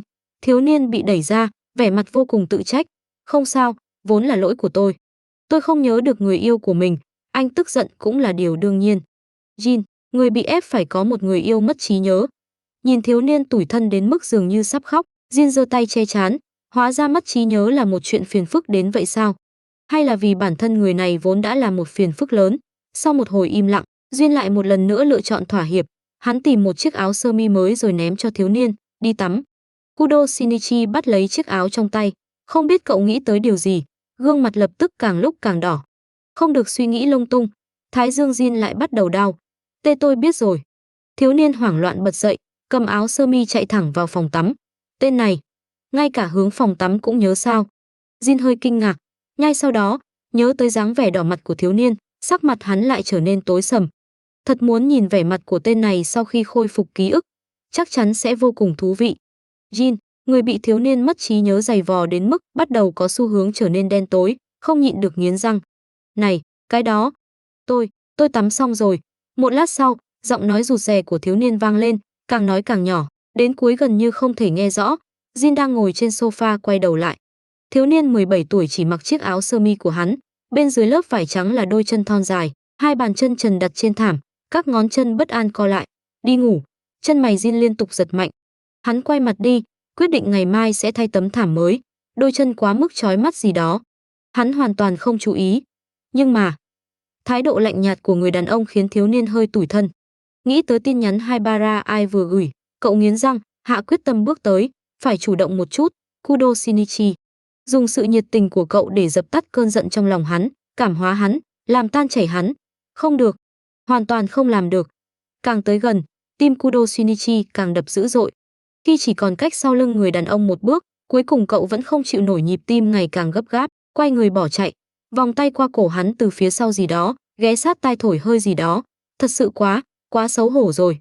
Thiếu niên trùm kín đầu trong chăn, khi cảm nhận được hai gò má nóng bừng, cậu đột nhiên nhớ tới một vấn đề trước đó mình không hề chú ý, ai chỉ là một đứa trẻ 7 tuổi. Sao cô bé lại hiểu nhiều thứ kỳ quái như vậy? Sau khi thiếu niên chạy vào phòng ngủ, Jin vẫn luôn căng cứng tấm lưng mới có thể thở phào nhẹ nhõm, một tên phiền phức như vậy, quả nhiên vẫn nên nhanh chóng khôi phục ký ức thì hơn. Nhưng nói đi cũng phải nói lại, rốt cuộc tên này sẽ biến nhỏ lại vào lúc nào? Sau một giấc ngủ, Kudo Shinichi đưa tay tìm chiếc đồng hồ bên gối. Cậu liếc nhìn thời gian, phát hiện đã hơn 1 giờ sáng. Trong phòng ngủ vô cùng yên tĩnh, ngoại trừ cậu ra không còn người nào khác. Kỳ lạ, Jin đâu rồi? Cảm thấy hơi khát, Kudo Shinichi quyết định ra phòng khách tìm nước uống, mơ mơ màng màng bước xuống giường. Cậu tìm thấy nước tinh khiết trong tủ lạnh, sau khi uống vài ngụm, cổ họng khô khốc lập tức dễ chịu hơn, chút buồn ngủ còn sót lại cũng hoàn toàn biến mất. Mùi thuốc lá, Kudo Shinichi khẽ động mũi, nghi hoặc quay người lại. Phòng khách không bật đèn, hoàn toàn chìm trong bóng tối. Ở chiếc ghế gần cửa sổ sát đất, một điểm sáng đỏ rực đang chập chờn. Jin, cậu thám tử thiếu niên thử gọi về phía đó. Sao còn chưa ngủ? Giọng người đàn ông trầm thấp truyền tới, sâu thẳm như màn đêm ngoài cửa sổ lúc này. Người này định ngồi đó hút thuốc suốt cả đêm sao? Thật tình, hoàn toàn không biết chăm sóc cơ thể. Kudo Shinichi cau mày, đi về phía phát ra âm thanh, hút nhiều thuốc như vậy không tốt đâu. Khi tới trước mặt người đàn ông, cậu đưa tay giật lấy điếu thuốc, ấn tắt trong chiếc gạt tàn trên bàn. Nhìn mấy đầu lọc thuốc đã nằm bên trong, chân mày cậu càng nhíu chặt. Sau đó, cậu kéo cánh tay người đàn ông, đi ngủ. Trước thái độ cứng rắn hiếm thấy của thiếu niên, Jin có chút mới lạ nhướng mày, cậu đang làm gì vậy? Nhìn người đàn ông vẫn thờ ơ không nhúc nhích, trong lòng Kudo Shinichi càng thêm bất mãn, cậu tăng sức kéo trên cánh tay hắn, mau đứng dậy đi ngủ. Hút thuốc nhiều như vậy còn thức khuya, anh định chết sớm sao? Cậu đi ngủ đi, không cần quan tâm tới tôi. Jin định rút cánh tay khỏi tay thiếu niên, nhưng không thành công. Kudo Shinichi chừng người đàn ông cố chấp trước mặt. Trong đầu cậu đột nhiên lóe lên một suy nghĩ, lập tức buông cánh tay hắn ra rồi đi về phía phòng ngủ. Nhìn ánh đèn trong phòng ngủ lại sáng lên, Jin khẽ cau mày. Tên này lại định giở trò gì? Rất nhanh, thiếu niên lại chạy tới, trong tay dường như đang cầm thứ gì đó. Cảm giác dự báo chẳng lành khiến Jin nheo mắt, hắn vừa định lên tiếng thì một tia sáng lạnh đột nhiên lóe qua. Theo bản năng, Jin định nghiêng người tránh đi, nhưng vì đang ngồi trên ghế, cơ thể khó di chuyển, khoảng cách giữa hai người lại quá gần, hắn vẫn cảm nhận được thứ gì đó lướt sát qua cổ, để lại cảm giác châm chích nhẹ. Ngay sau đó, cảm giác bị gây mê quen thuộc một lần nữa ập tới. Tên này, tứ chi dần trở nên vô lực, Jin lạnh lùng chừng thiếu niên đang đắc ý trước mặt. Kudo Shinichi thở phào nhẹ nhõm, giơ chiếc đồng hồ trên cổ tay lên trước mặt người đàn ông đang ngồi trên ghế. May mà tôi nhớ ra chiếc đồng hồ có gắn kim gây mê này, nếu không đúng là chẳng biết phải làm thế nào với anh. Kudo Shinichi, có lẽ vì kim chỉ sượt qua da nên lượng thuốc mê đi vào cơ thể không nhiều. Jin không cảm thấy quá buồn ngủ, chỉ có tứ chi dần trở nên vô lực. Nhưng dù vậy, việc vì nhất thời mất cảnh giác mà một lần nữa mắc bẫy theo cùng một cách vẫn khiến người đàn ông vô cùng khó chịu. Lại ngã 2 lần ở cùng một chỗ, bây giờ đi ngủ thôi. Kudo Shinichi cười híp mắt bước tới, đỡ người đàn ông không thể cử động đứng dậy rồi đi về phía phòng ngủ. Jin chỉ có thể miễn cưỡng đứng vững, lạnh lùng nhìn kẻ đầu sỏ đang đỡ mình. Đáng giận nhất là tên đầu sỏ này còn bày ra vẻ mặt nghiêm túc như thể tôi làm vậy cũng chỉ vì muốn tốt cho anh, khiến trong lòng hắn dâng lên cảm giác uất nghẹn chưa từng có. Trọng lượng của một người đàn ông trưởng thành hơn 20 tuổi, không phải thứ mà một học sinh trung học 17 tuổi có thể dễ dàng gánh nổi. Cho dù Jin chỉ đặt một phần sức nặng lên người cậu, Kudo Shinichi vẫn cảm thấy vô cùng vất vả. Hơn nữa, cậu còn phải chịu đựng ánh mắt lạnh lẽo của người đàn ông suốt quãng đường. Kudo Shinichi mất rất nhiều sức mới đỡ được hắn nằm xuống giường. Sau khi đứng thẳng người, cậu thở phào nhẹ nhõm. Được rồi, bây giờ có thể nghỉ ngơi. Kudo Shinichi bày ra vẻ mặt nhẹ nhõm, giấu hai cánh tay ra sau lưng rồi âm thầm vung vẩy. Thật sự nặng quá. Jin quay mặt sang một bên, hoàn toàn không muốn nhìn cậu. Kudo Shinichi chỉ để lại ngọn đèn trên tủ đầu giường rồi vòng sang phía bên kia nằm xuống. Cảm nhận được hơi thở của một người khác ngay bên cạnh, Jin muốn căng cứng cơ thể, nhưng vì toàn thân không còn sức nên chỉ có thể từ bỏ. Điều này khiến tâm trạng hắn càng thêm tồi tệ. Kudo Shinichi cố gắng kiềm chế trái tim đang đập thình thịch, có phần mất tự nhiên chớp mắt rồi quay đầu nhìn người đàn ông nằm bên cạnh. Thấy chân mày hắn vẫn cau chặt, cậu cẩn thận lên tiếng, tôi Tôi biết anh sẽ không vui, nhưng anh cũng không thể hoàn toàn không quan tâm đến cơ thể mình. Hút thuốc rồi còn thức khuya thật sự rất có hại. Câm miệng. Chính vì biết thiếu niên xuất phát từ ý tốt nên Jin mới chịu phối hợp, mặc dù tác dụng của thuốc mê cũng chiếm một phần nguyên nhân. Nhưng trong lòng hắn vẫn vô cùng khó chịu. Quả nhiên Kudo Shinichi khi đã khôi phục ký ức trông vẫn thuận mắt hơn. Jin nhìn chằm chằm trần nhà, âm thầm nghĩ. Hả? Vết sẹo này là... Ngón tay thiếu niên đột nhiên đưa về phía mặt hắn, nhẹ nhàng lướt qua gò má, để lại xúc cảm mềm mại và ấm áp. Nhìn gương mặt thiếu niên đang ghé sát tới, Jin lập tức cảm thấy cả người không ổn. Cậu đang làm gì? Bên má trái người đàn ông, ngay dưới mắt có một vết sẹo cực mờ, xuyên qua xương gò má, giống như dấu vết bị một vật sắc nhọn cứa phải. Ngón tay Kudo Shinichi nhẹ nhàng vuốt ve vết sẹo đó. Trong đầu cậu nhanh chóng lóe lên vài hình ảnh vụn vặt, ngọn lửa bốc cao ngút trời, con hẻm tối tăm, mái tóc của người đàn ông bị luồng khí mạnh thổi tung, máu tươi chậm rãi trào ra khỏi vết thương, rồi chảy dọc theo gò má. Người đàn ông này đã từng cứu cậu. Chẳng trách cậu lại trở thành người yêu của hắn. Chẳng trách cậu lại yêu người đàn ông này. Thế nhưng cậu lại quên mất hắn. Jin. Kudo Shinichi cảm thấy trong lòng chua xót, không nhịn được ôm lấy cánh tay người đàn ông. Xin lỗi, tôi lại quên mất anh. Cậu hiểu lầm rồi. Tôi không phải bạn trai của cậu. Jin lại bắt đầu đau đầu, nhưng lần này ngay cả giơ tay day thái dương hắn cũng không làm được. Tôi biết rồi. Tôi tắt đèn nhé. Kudo Shinichi cho rằng người đàn ông chỉ vì giận dỗi nên không muốn thừa nhận, liền thuận miệng đáp lời rồi đưa tay tắt đèn bàn. Căn phòng lập tức chìm vào bóng tối. Tôi không phải bạn trai của cậu. Chúng ta căn bản không có quan hệ như vậy. Vài phút sau, Jin lại lên tiếng. Được rồi, được, anh không phải bạn trai của tôi. Thiếu niên qua loa đáp, bàn tay đang ôm cánh tay người đàn ông lại siết chặt thêm vài phần. Lại thêm vài phút trôi qua. Tôi thật sự không phải bạn trai của cậu. Vâng. Mau ngủ đêm. Ai đó mau tới mang tên này đi. Lẽ ra hắn không nên nhất thời mềm lòng mà đưa người này về. Phiền phức chết đi được. Sau khi mất trí nhớ, tên này còn khó đối phó hơn trước. Lại một lần nữa bị người này đè xuống giường y. Sát thủ số 1 của tổ chức áo đen không chút biểu cảm nhìn chằm chằm trần nhà, dường như muốn dùng ánh mắt khoét ra một cái lỗ trên đó. Mà người khiến hắn vô cùng nghẹn lòng lúc này lại đang ôm cánh tay hắn, không chút kiêng dè ngủ đến trời đất tối tăm. Đeo vào. Người đàn ông trên ghế lái đưa cho thiếu niên bên cạnh một cặp kính. Đây là gì? Kudo Shinichi nhận lấy, hơi nghi hoặc nhìn người đàn ông. Lần trước cậu để quên ở chỗ tôi. Jin ngậm điếu thuốc, khởi động xe. Che mặt cậu lại một chút. Thiếu niên ngoan ngoãn đeo kính lên, không chút keo kiệt nở nụ cười rạng rỡ với người đàn ông. Cảm ơn anh, Jin. Ánh mắt Jin dừng trên gương mặt tươi cười của thiếu niên 2 giây rồi mới rời đi. Không có chuyện gì thì cười ngốc như vậy làm gì. Hai người dừng xe gần nhà tiến sĩ Agasa. Jin hơi do dự trong chốc lát, sau đó tháo mũ xuống, đặt lên đầu thiếu niên, che mặt lại. Nói xong, hắn đi về phía căn nhà cách đó không xa. Kudo Shinichi đứng phía sau đưa tay sờ chiếc mũ trên đầu, xoa vành tai đang nóng lên rồi vội vàng đuổi theo. Khi bước vào sân, nhìn thấy một già một trẻ đang đứng trên bậc thềm trước cửa, cùng căn nhà hoàn toàn nguyên vẹn phía sau họ. Jin nhướng mày, nhìn Haibara Ai như cười mà không phải cười, nhà bị nổ sao? Haibara Ai đáp lại hắn bằng gương mặt không chút biểu cảm. Suýt nữa, tôi chỉ hơi phóng đại trong điện thoại thôi. Đừng làm những chuyện dư thừa nữa, Seri. Jin nhìn chằm chằm gương mặt Haibara Ai, một lát sau mới lên tiếng, trên gương mặt non nớt của Haibara Ai, đôi mắt xanh băng không chớp nhìn thẳng vào Jin, sao anh biết đó là chuyện dư thừa? Hai người cứ như vậy đối mắt với nhau. Kudo Shinichi nhìn bên này rồi lại nhìn bên kia, cảm thấy bầu không khí lúc này có phần không bình thường. Cậu không thích vẻ mặt lạnh nhạt của người đàn ông, vì vậy không nhịn được lên tiếng. Cái đó, Jin thu lại ánh mắt đang đối diện với Haibara Ai, đôi mắt xanh sẫm chuyển về phía thiếu niên, người vẫn đang mất trí nhớ thì đừng chạy lung tung. Vừa nói, hắn vừa lấy chiếc mũ trên đầu thiếu niên xuống, đội lại lên đầu mình rồi xoay người rời đi. Haibara Ai nheo mắt, nhanh chóng lấy điện thoại ra khỏi túi, gõ chữ liên tục. Ngay sau đó, điện thoại của Kudo Shinichi rung lên.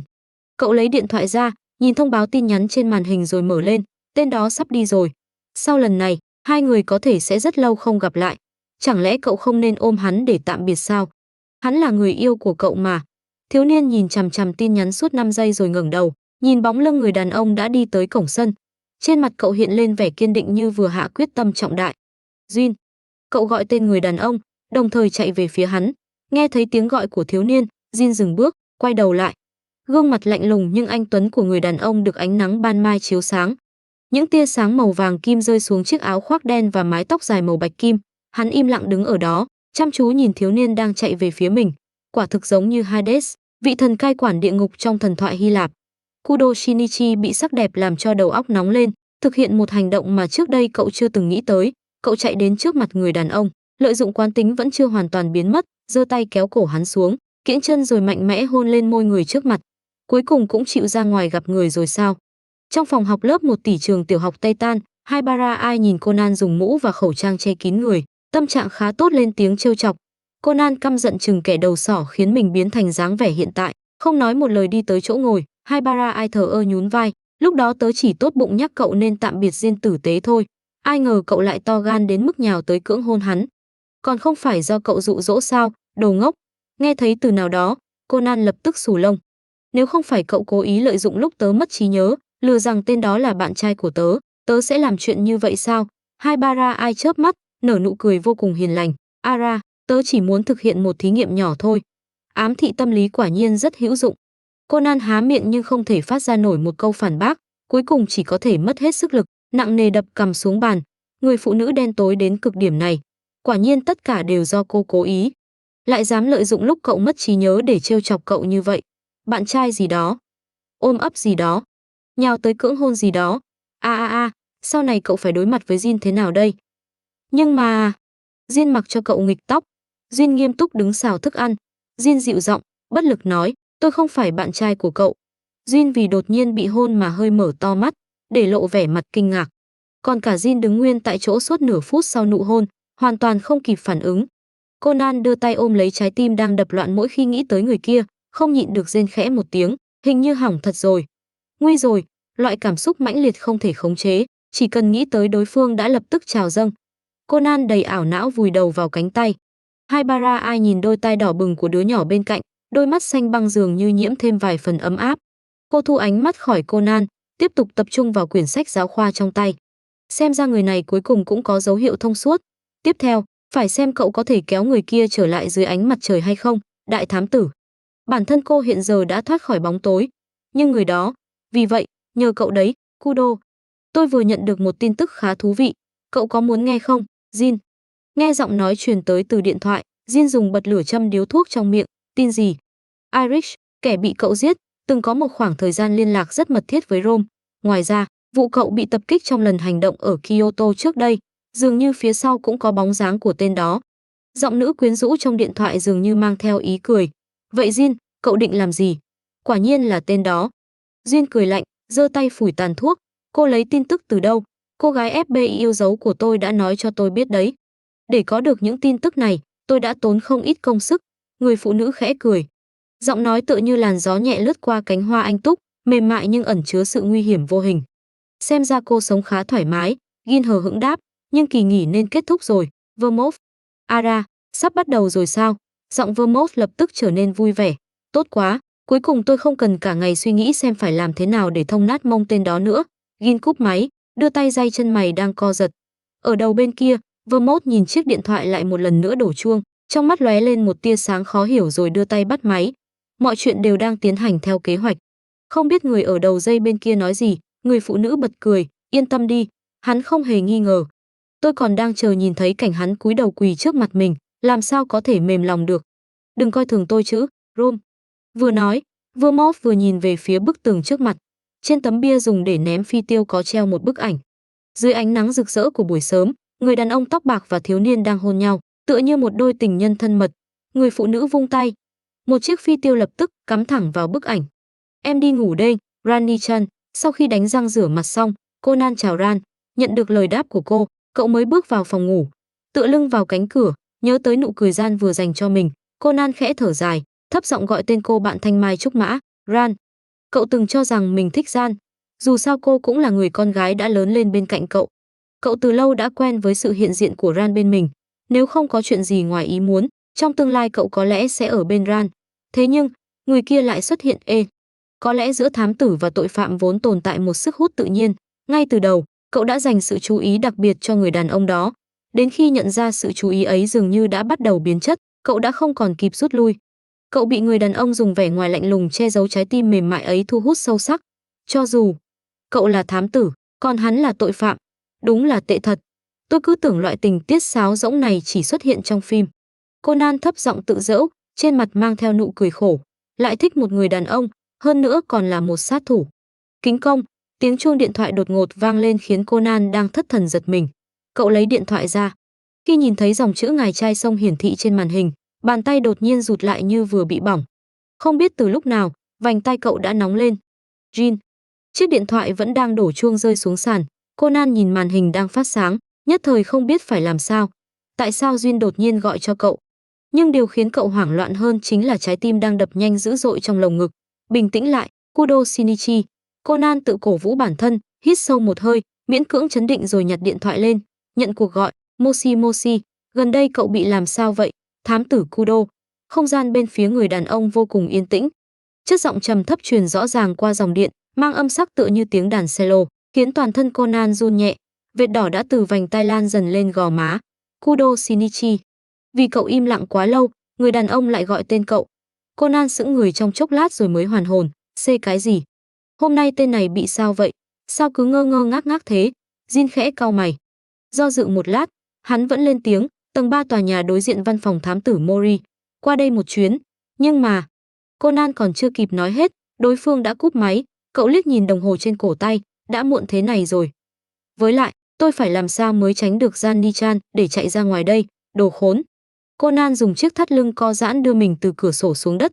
Khoảnh khắc hai chân chạm mặt đất, cậu thở phào một hơi thật dài, ngẩng đầu nhìn cửa sổ vẫn không có động tĩnh rồi đi về phía địa điểm người đàn ông đã chỉ định. Cậu cẩn thận đẩy cánh cửa khép hờ ra, nhìn vào trong phòng, dưới ánh sáng tối tăm, cậu mơ hồ trông thấy một bóng người màu đen đang đứng trước cửa sổ. Conan nghi hoặc gọi, "Jin, nếu người đứng ở đây không phải tôi, bây giờ cậu đã chết rồi." Kudo Shinichi. Người đàn ông quay lại. Cái, nhìn bức tường đối diện cậu. Jin ngắt lời Conan. Conan bật đèn pin trên đồng hồ, chiếu về phía bức tường. Sau khi nhìn rõ những thứ trước mắt, cậu lập tức kinh ngạc mở to mắt. Đây là gì? Dưới ánh sáng đèn pin, trên bức tường dán kín những bức ảnh. Người xuất hiện trong ảnh khi thì là một đứa trẻ 7 tuổi có dáng vẻ học sinh tiểu học, khi thì là một thiếu niên trung học. Nhưng bất kể là đứa trẻ hay thiếu niên, người trong mỗi bức ảnh đều là chính cậu. Có người trong tổ chức đã chú ý tới cậu, thám tử Kudo. Để tránh lưu lại bất kỳ manh mối nào liên quan đến mình, Jin kiềm chế ham muốn hút thuốc, chỉ dùng ngón tay vuốt ve chiếc bật lửa trong tay, nhìn đứa nhỏ đang sững sờ tại chỗ. Sao? Sao có thể? Conan cau chặt mày, sau đó lập tức nhìn về phía chiếc máy tính trên bàn. Dường như hiểu được suy nghĩ của cậu, Jin đưa tay nhấn bàn phím, màn hình vốn tối đen lập tức sáng lên, một bản báo cáo đối chiếu dấu vân tay xuất hiện trước mắt hai người. Nhìn tỷ lệ tương đồng lên tới 98%, Conan không thể kiềm chế được cảm giác hoảng loạn trong lòng. Thân phận của tôi đã bị bại lộ sao? Tổ chức đã phát hiện ra tôi rồi sao? Nếu đã lựa chọn che giấu thông tin của cậu với tổ chức, sao tôi có thể để chuyện như vậy xảy ra? Jin cười lạnh. Thám tử Kudo, cậu đang coi thường tôi sao? Conan ngẩng đầu nhìn hắn. Đây là địa bàn của thuộc hạ Zoom. Không rõ vì nguyên nhân gì, bọn họ đã chú ý tới cậu. Nhìn thấy đứa nhỏ nhanh chóng khôi phục bình tĩnh, Jin hài lòng nhướng mày. Nhưng trước khi thông tin được báo lên trên, tôi đã ngăn lại. Jin. Nhìn người đàn ông có thể xem như lại một lần nữa cứu mình, tâm trạng Conan càng trở nên phức tạp. Với tình trạng hiện tại của cậu có thể bảo vệ Sherry sao? Nhìn Conan từ lúc xuất hiện đã liên tục thất thần, Jin không nhịn được châm chọc. Hay mất trí nhớ đã mang luôn cả trí thông minh của cậu đi rồi? Bất ngờ bị nhắc tới chuyện mất trí nhớ, mặt Conan lập tức đỏ bừng. Cậu lắp bắp, xê cái gì mà mất trí nhớ chứ? Chuyện đó đâu có liên quan. Jin nhìn đứa nhỏ đến tay cũng không biết nên đặt ở đâu, khóe môi cong lên đầy ác ý. Cậu căng thẳng như vậy làm gì? Còn bày ra vẻ như bị bắt nạt. Khi đó rõ ràng là cậu ẩu. Anh nói linh tinh gì vậy? Tôi mới không căng thẳng. Chẳng qua lúc đó chỉ hôn anh một cái thôi. Người bị bắt nạt đáng lẽ phải là anh mới đúng. Đồ khốn. Gương mặt Conan lập tức đỏ chín như cà chua. Ồ.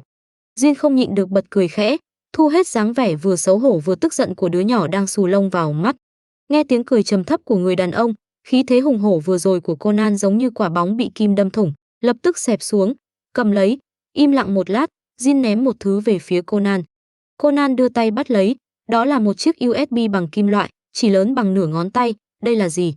Trước mắt cứ để ở chỗ cậu, Jin nói, cảm thấy mình đã ở lại đủ lâu, hắn hất cằm với đứa nhỏ rồi xoay người đi ra cửa, đi thôi, sau này chú ý một chút, bị người khác theo dõi mà vẫn không phát hiện ra, loại sai lầm cấp thấp này đừng phạm lại.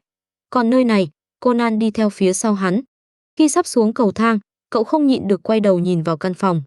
Những bức ảnh và tài liệu kia phải làm sao? Không cần lo, dường như nhận ra sự lo lắng của Conan, Jin lên tiếng. Trong lối cầu thang tối đen chỉ vang lên tiếng bước chân của Conan.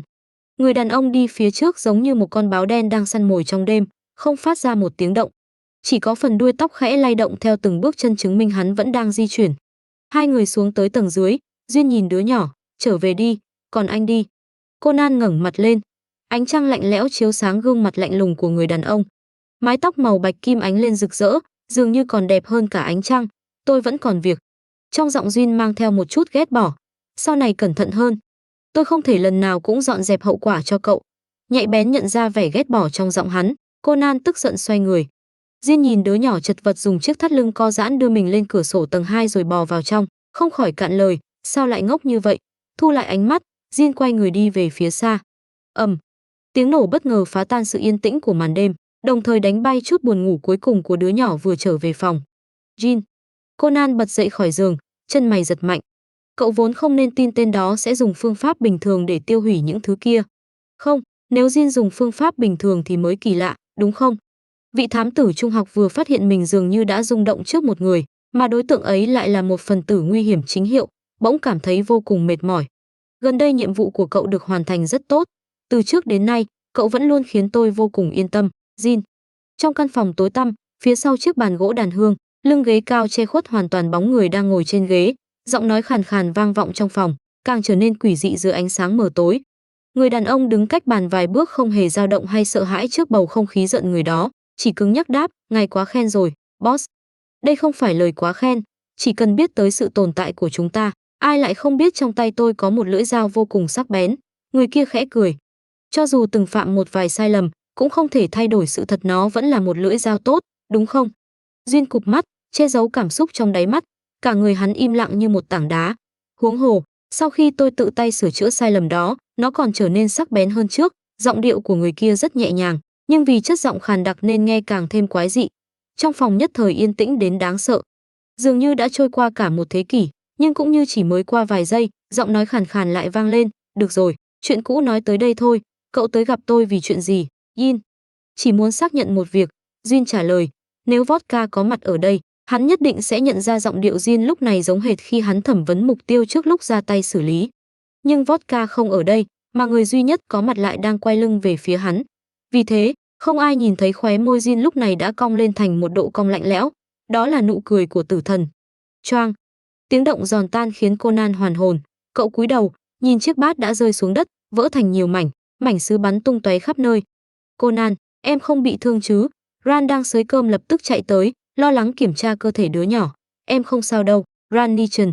Conan lắc đầu, cố đè xuống cảm giác hoảng loạn không rõ nguyên nhân đang dâng lên trong lòng, gượng cười. Vừa rồi em không cầm chắc thôi.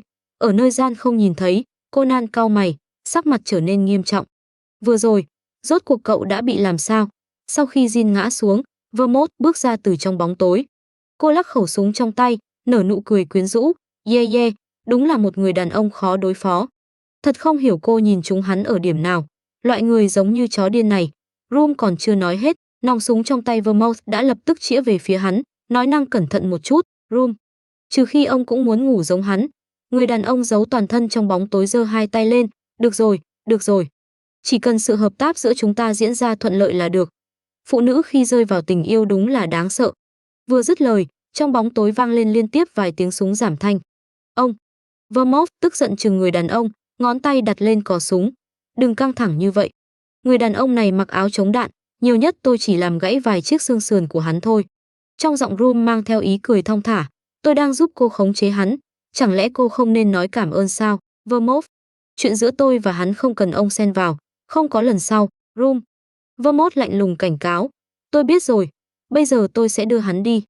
Zoom nói, để người đàn ông của cô chịu một chút đau khổ, cô vẫn có thể chấp nhận chứ. Đừng để hắn chết. Vermont liếc nhìn người đàn ông nằm trên đất, ánh mắt khẽ dao động. Người đàn ông này là của tôi. Đương nhiên, hắn chết rồi, cô sẽ đau lòng, mà cô đau lòng thì tôi cũng sẽ xót xa. Room cười trầm thấp, sau đó gọi hai người tới. Đưa hắn vào phòng tra tấn.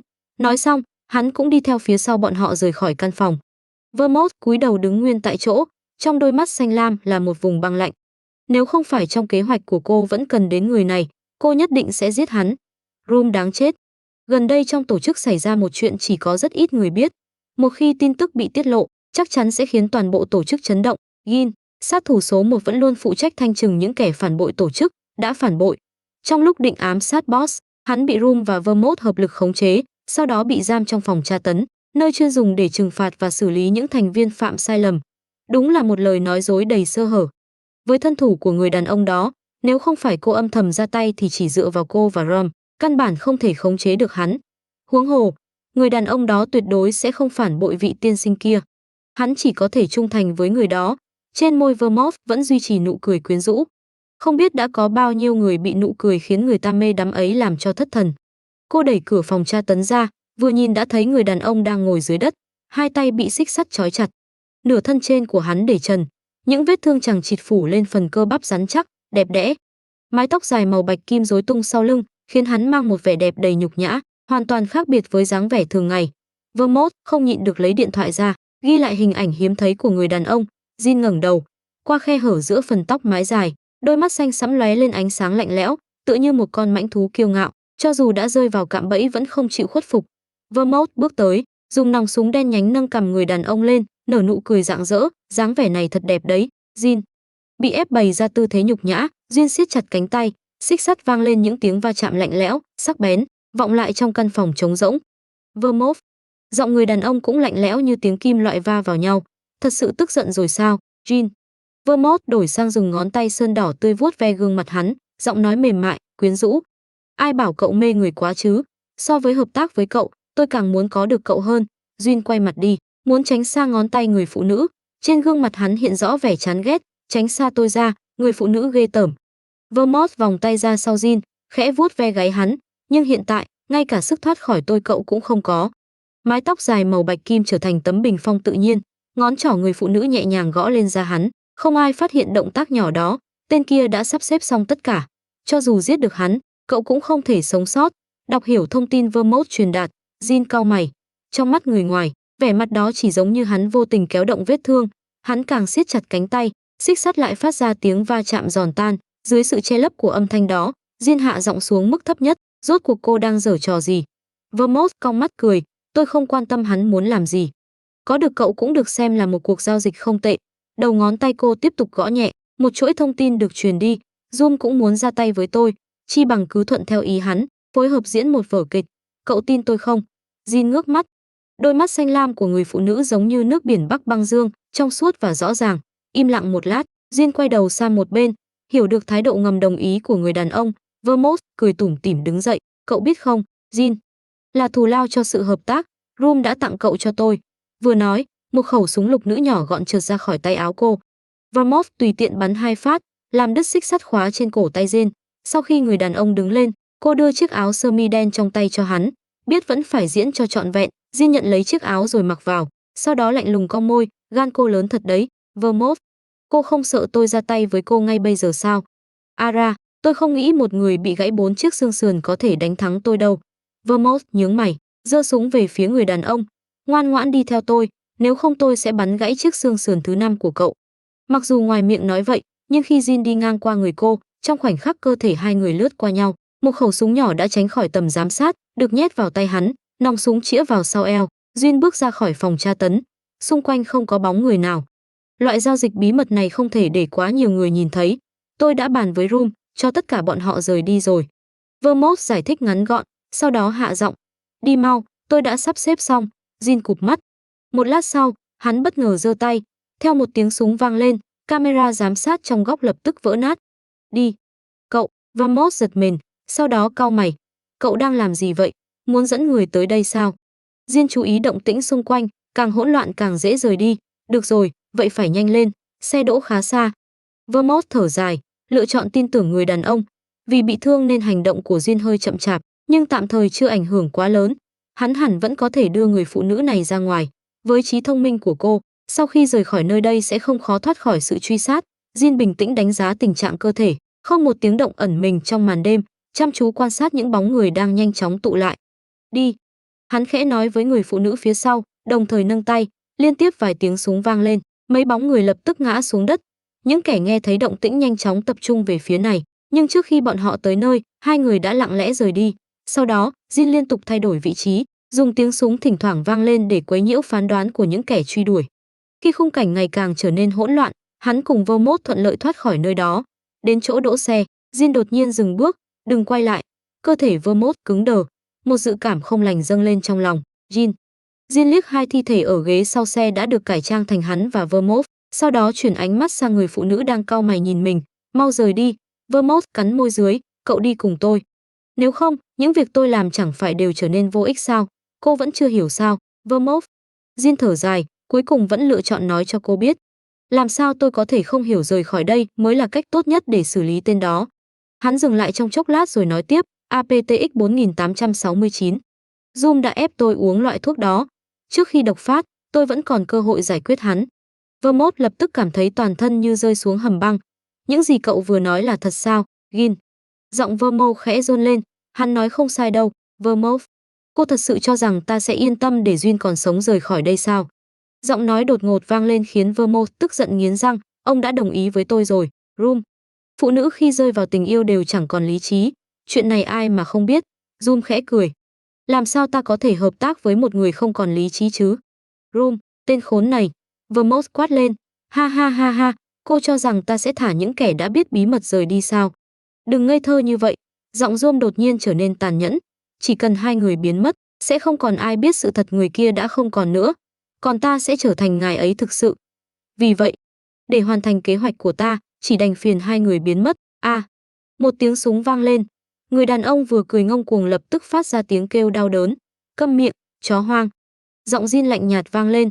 Ông còn nói thêm một câu, tôi sẽ giết ông. Room cười trầm thấp, thuốc đã bắt đầu phát tác rồi nhỉ. Jin, có phải khó chịu lắm không? Ông có thể thử xem tôi chết vì độc trước, hay ông chết dưới súng của tôi trước. Sát khí trong giọng Jin cuồn cuộn như bão tuyết bao phủ cánh đồng băng, gào thét ập tới. Jin. Người đàn ông nghiến răng gầm lên, hiển nhiên lời đe dọa của Jin đã có tác dụng. Dù sao cậu cũng không sống nổi nữa. Tạm thời cứ để hai người đi vậy.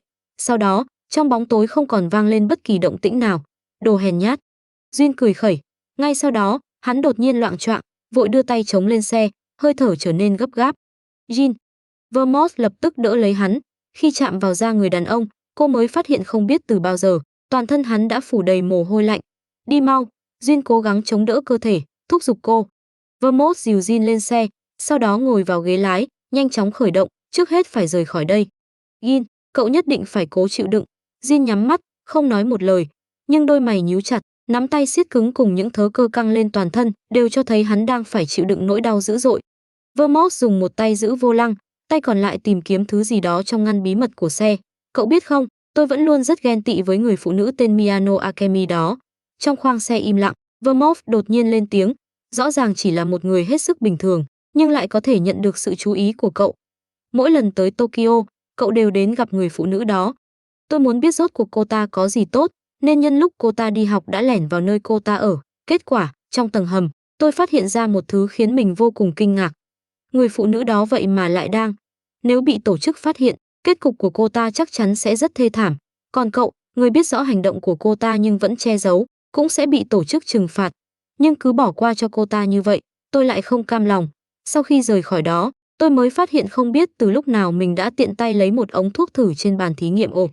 Có lẽ khi ấy tôi nghĩ một ngày nào đó, nó sẽ trở thành bằng chứng để tố giác cô ta. Nhưng không ngờ. Vermouth cười khổ, lấy ra một chiếc lọ dài, nhỏ và trong suốt. Bên trong chứa chất lỏng trong veo. Tôi không ngờ thứ mình giữ lại với ác ý khi đó lại có thể cứu mạng cậu. Vừa nói, cô vừa lấy ra một ống tiêm, hút chất lỏng trong lọ rồi tiêm vào cánh tay của người đàn ông đã mất ý thức. Có lẽ phải dùng như vậy, chắc là được thôi. Trong gương chiếu hậu đột nhiên xuất hiện ánh đèn xe. Vermouth cau mày nhìn lại. Khi thấy những chiếc xe đang bám theo từ xa, cô thấp giọng mắng, Room đáng chết, quả nhiên vẫn không chịu buông tha chúng ta. Cô đạp mạnh chân ga. Chiếc xe thể thao đỏ rực lập tức biến thành một vệt sáng lao xuyên màn đêm. Chiếc xe phô trương, rực rỡ như sắp bốc cháy ấy dù ở trong bóng tối vẫn vô cùng nổi bật. Sau vài lần cắt đuôi nhưng vẫn bị đuổi kịp, Vermouth bực bội cau mày. Cứ tiếp tục thế này. Một luồng lửa chói mắt bùng lên phía sau, trở thành màu sắc rực rỡ mà ngay cả màn đêm cũng không thể che khuất. Vermouth chăm chú nhìn lại. Trong chiếc Porsche 356 Ampere quen thuộc, người đàn ông quen thuộc giơ tay vẫy về phía cô, chỗ này cứ để em cản lại, đại ca giao cho cô đấy. Vodka. Vermouth nhìn chiếc xe yêu quý của Jin đổi hướng, lao về phía đoàn xe phía sau. Cô nghiến răng rồi lại đạp mạnh chân ga. Người đàn ông đeo kính râm dùng một tay giữ vô lăng, tay còn lại đỡ khẩu súng phóng tên lửa trên vai, không để tâm đến cơn đau âm ỉ do sức giật truyền tới. Hắn nhe răng cười với đoàn xe phía trước, cho dù là tổ chức cũng không được phép ra tay với đại ca của tôi. Thật ra hắn đã thèm muốn chiếc xe của đại ca từ lâu, nếu biết hắn làm hỏng chiếc xe yêu quý này, đại ca chắc chắn sẽ nổi giận, đúng không? Đại ca nhất định sẽ dùng đôi mắt lạnh lẽo kia chừng hắn, sau đó ra lệnh cho hắn xuống xe chạy bộ, đúng không? Khà khà, em sẽ không để đại ca có cơ hội làm vậy đâu. Vodka một lần nữa nâng khẩu súng phóng tên lửa về phía những chiếc xe đang ngày càng tới gần. Cuối cùng còn có chiếc xe này đi cùng. Cũng đáng rồi. Vermouth bỏ lại ngọn lửa chói mắt phía sau. Những ngón tay đang nắm vô lăng của cô dần trắng bệch. Biết vodka chỉ có thể ngăn cản bọn họ trong chốc lát, Vermouth nghiến răng, lái thẳng về phía thành phố BK. Người đàn ông trên ghế phụ vô thức cau mày. Cho dù đang chìm trong hôn mê, hắn vẫn không phát ra lấy một tiếng rên đau đớn. Nếu tôi ích kỷ thêm một chút, tôi thật sự muốn đưa cậu rời khỏi đây, đến một nơi không ai biết chúng ta. Vermouth thở dài, khẽ nói. Dù sao cậu cũng là người tôi đã thích lâu đến vậy. Nhưng mà, cho dù từng đánh mất ánh mặt trời, hơi ấm ấy vẫn sẽ vĩnh viễn khắc sâu trong linh hồn, đúng không? Một khi lại được chạm vào nguồn sáng, cho dù có nguy cơ bị tổn thương, thậm chí bị thiêu thành tro bụi, người ta vẫn muốn đưa tay ra, muốn chạm vào và giữ lấy hơi ấm ấy. Thật khiến người ta ghen tị, chú mèo nhỏ đó. Nhìn khu BK đã ở ngay trước mắt, Vermouth khẽ lẩm bẩm. Ánh mắt cô chậm rãi lướt qua gương mặt người đàn ông đang hôn mê, từ lông mày, đôi mắt, sống mũi cho tới đôi môi. Rất lâu sau, Vermouth mỉm cười. Như vậy, tôi không còn nợ cậu nữa. Khi đi ngang qua một con hẻm quen thuộc, cô giảm tốc độ, mở cửa xe, tiện tay lấy chiếc áo khoác ở ghế sau phủ lên người đàn ông rồi dùng chân đạp hắn xuống. Một người đàn ông vô vị như cậu vẫn nên giao cho Kun Gui tiếp nhận. Tôi cứ bảo vệ cô gái FBA của mình thì hơn. Vermouth ngẩng cằm, khí thế nữ vương hoàn toàn bộc lộ. Cô đạp chân ga, không quay đầu lại mà rời đi. Cô còn sống không? Tôi được boss phái đến tiếp ứng cô. Mật danh là Jin, thiếu niên mới chỉ lớn hơn trẻ con một chút đã có gương mặt không biểu cảm, đứng trước mặt cô. Đôi mắt xanh sẫm tựa như thủy tinh vô cơ, khiến cô mơ hồ nhớ tới con mèo mình từng nuôi từ rất lâu trước đây. Đôi mắt của hai bên gần như giống hệt nhau. Cô đánh giá mái tóc màu bạch kim cùng gương mặt tuấn tú của thiếu niên. Cố nhịn cơn đau do viên đạn xuyên qua cơ thể, cô nở một nụ cười đầy hứng thú. Boss lại phái một đứa trẻ tới sao? Còn là một đứa trẻ xinh đẹp như vậy. Thiếu niên mang mật danh của loại rượu mạnh nổi tiếng thế giới lập tức lộ vẻ bị xúc phạm, cau mày chừng cô, câm miệng. Lúc tức giận lại càng giống con mèo đó. Cô nghĩ như vậy, khóe môi vẫn mang ý cười rồi mất đi ý thức. Khi tỉnh lại, cô đã trở về căn phòng của mình trong tổ chức. Cô không biết thiếu niên kia đã đưa mình về bằng cách nào, nhưng chỉ cần tưởng tượng cảnh tượng đó cũng đủ khiến cô cảm thấy thú vị. Sau này, thiếu niên chỉ cần trêu chọc một chút đã xù lông ấy dần trưởng thành, trở thành một người đàn ông tàn nhẫn, lạnh lùng, nghiêm khắc và vô cùng quyến rũ. Nhưng cô hiểu rất rõ, cho dù hắn dùng vẻ ngoài lạnh lùng che giấu bản thân thế nào, thực chất vẫn là kẻ chỉ cần bị trêu chọc sẽ lập tức xù lông như trước. Chỉ là người có thể khiến hắn xù lông không phải cô. Trước đây là một người phụ nữ vô cùng bình thường nhưng gan lớn bằng trời, ôm một giấc mơ viển vông. Sau đó, lại trở thành vị thám tử trung học có đôi mắt sáng ngời, đôi lúc bùng nổ tiềm năng vô hạn, hơn nữa còn dễ xù lông hơn cả hắn. Nhớ tới bức ảnh hai người hôn nhau, Vermouth hừ lạnh, cất điện thoại rồi lái xe về phía cây cầu vượt biển. Đồ ngốc quả nhiên vẫn hợp với đầu ngốc hơn. Nếu mình có thể sống sót, vậy thì cứ tỏ tình với cô gái yêu dấu thôi. Có hàng chuyển phát dành cho chú mèo nhỏ của tôi. Nó đang nằm trong con hẻm phía sau nhà cậu. Không mau tới sẽ không kịp đâu nhé. Ai là Kitty chứ? Đồ ngốc, người phụ nữ đó thật sự đủ rồi đấy. Conan chừng nội dung tin nhắn trên màn hình điện thoại, bất mãn nói, ai lại trêu chọc cậu vậy? Haibara ai đeo kính bảo hộ, thuận miệng hỏi. Sự chú ý của cô vẫn tập trung vào ống nghiệm trong tay. Vermouth, cô ta nói có đồ gửi cho tớ. Conan vò tóc, do dự một lát, cậu vẫn quyết định, tớ nên đi xem thử. Không hiểu sao cứ cảm thấy hơi bất an. Haibara ai đáp qua loa, có cần tiến sĩ đi cùng không? Conan suy nghĩ rồi lắc đầu, tạm thời chưa cần. Nếu có vấn đề, tớ sẽ liên lạc với tiến sĩ. Nói xong, cậu chạy ra khỏi cửa. Vì đã gần nửa đêm, trên đường gần như không còn người qua lại. Conan đứng trước lối vào con hẻm tối đen. Sau một hồi trầm ngâm, cậu vẫn bước vào trong. Hả? Cảm nhận được chân mình dẫm phải thứ gì đó mềm mại, Conan lập tức dừng lại. Xung quanh không có bất kỳ động tĩnh nào. Suy nghĩ một lát, cậu bật đèn pin trên đồng hồ. Dưới chân là quần áo có kích thước rõ ràng dành cho người trưởng thành. Cách đó không xa, bên dưới lớp vải phủ lên là một phần cơ thể nhô lên, vài sợi tóc lộ ra bên ngoài. Màu bạch kim quen thuộc khiến tim Conan giật mạnh. Cậu không nhịn được cẩn thận bước tới, dè dặt nâng lớp áo lên. Mái tóc dài màu bạch kim, lông mày và lông mi cùng màu.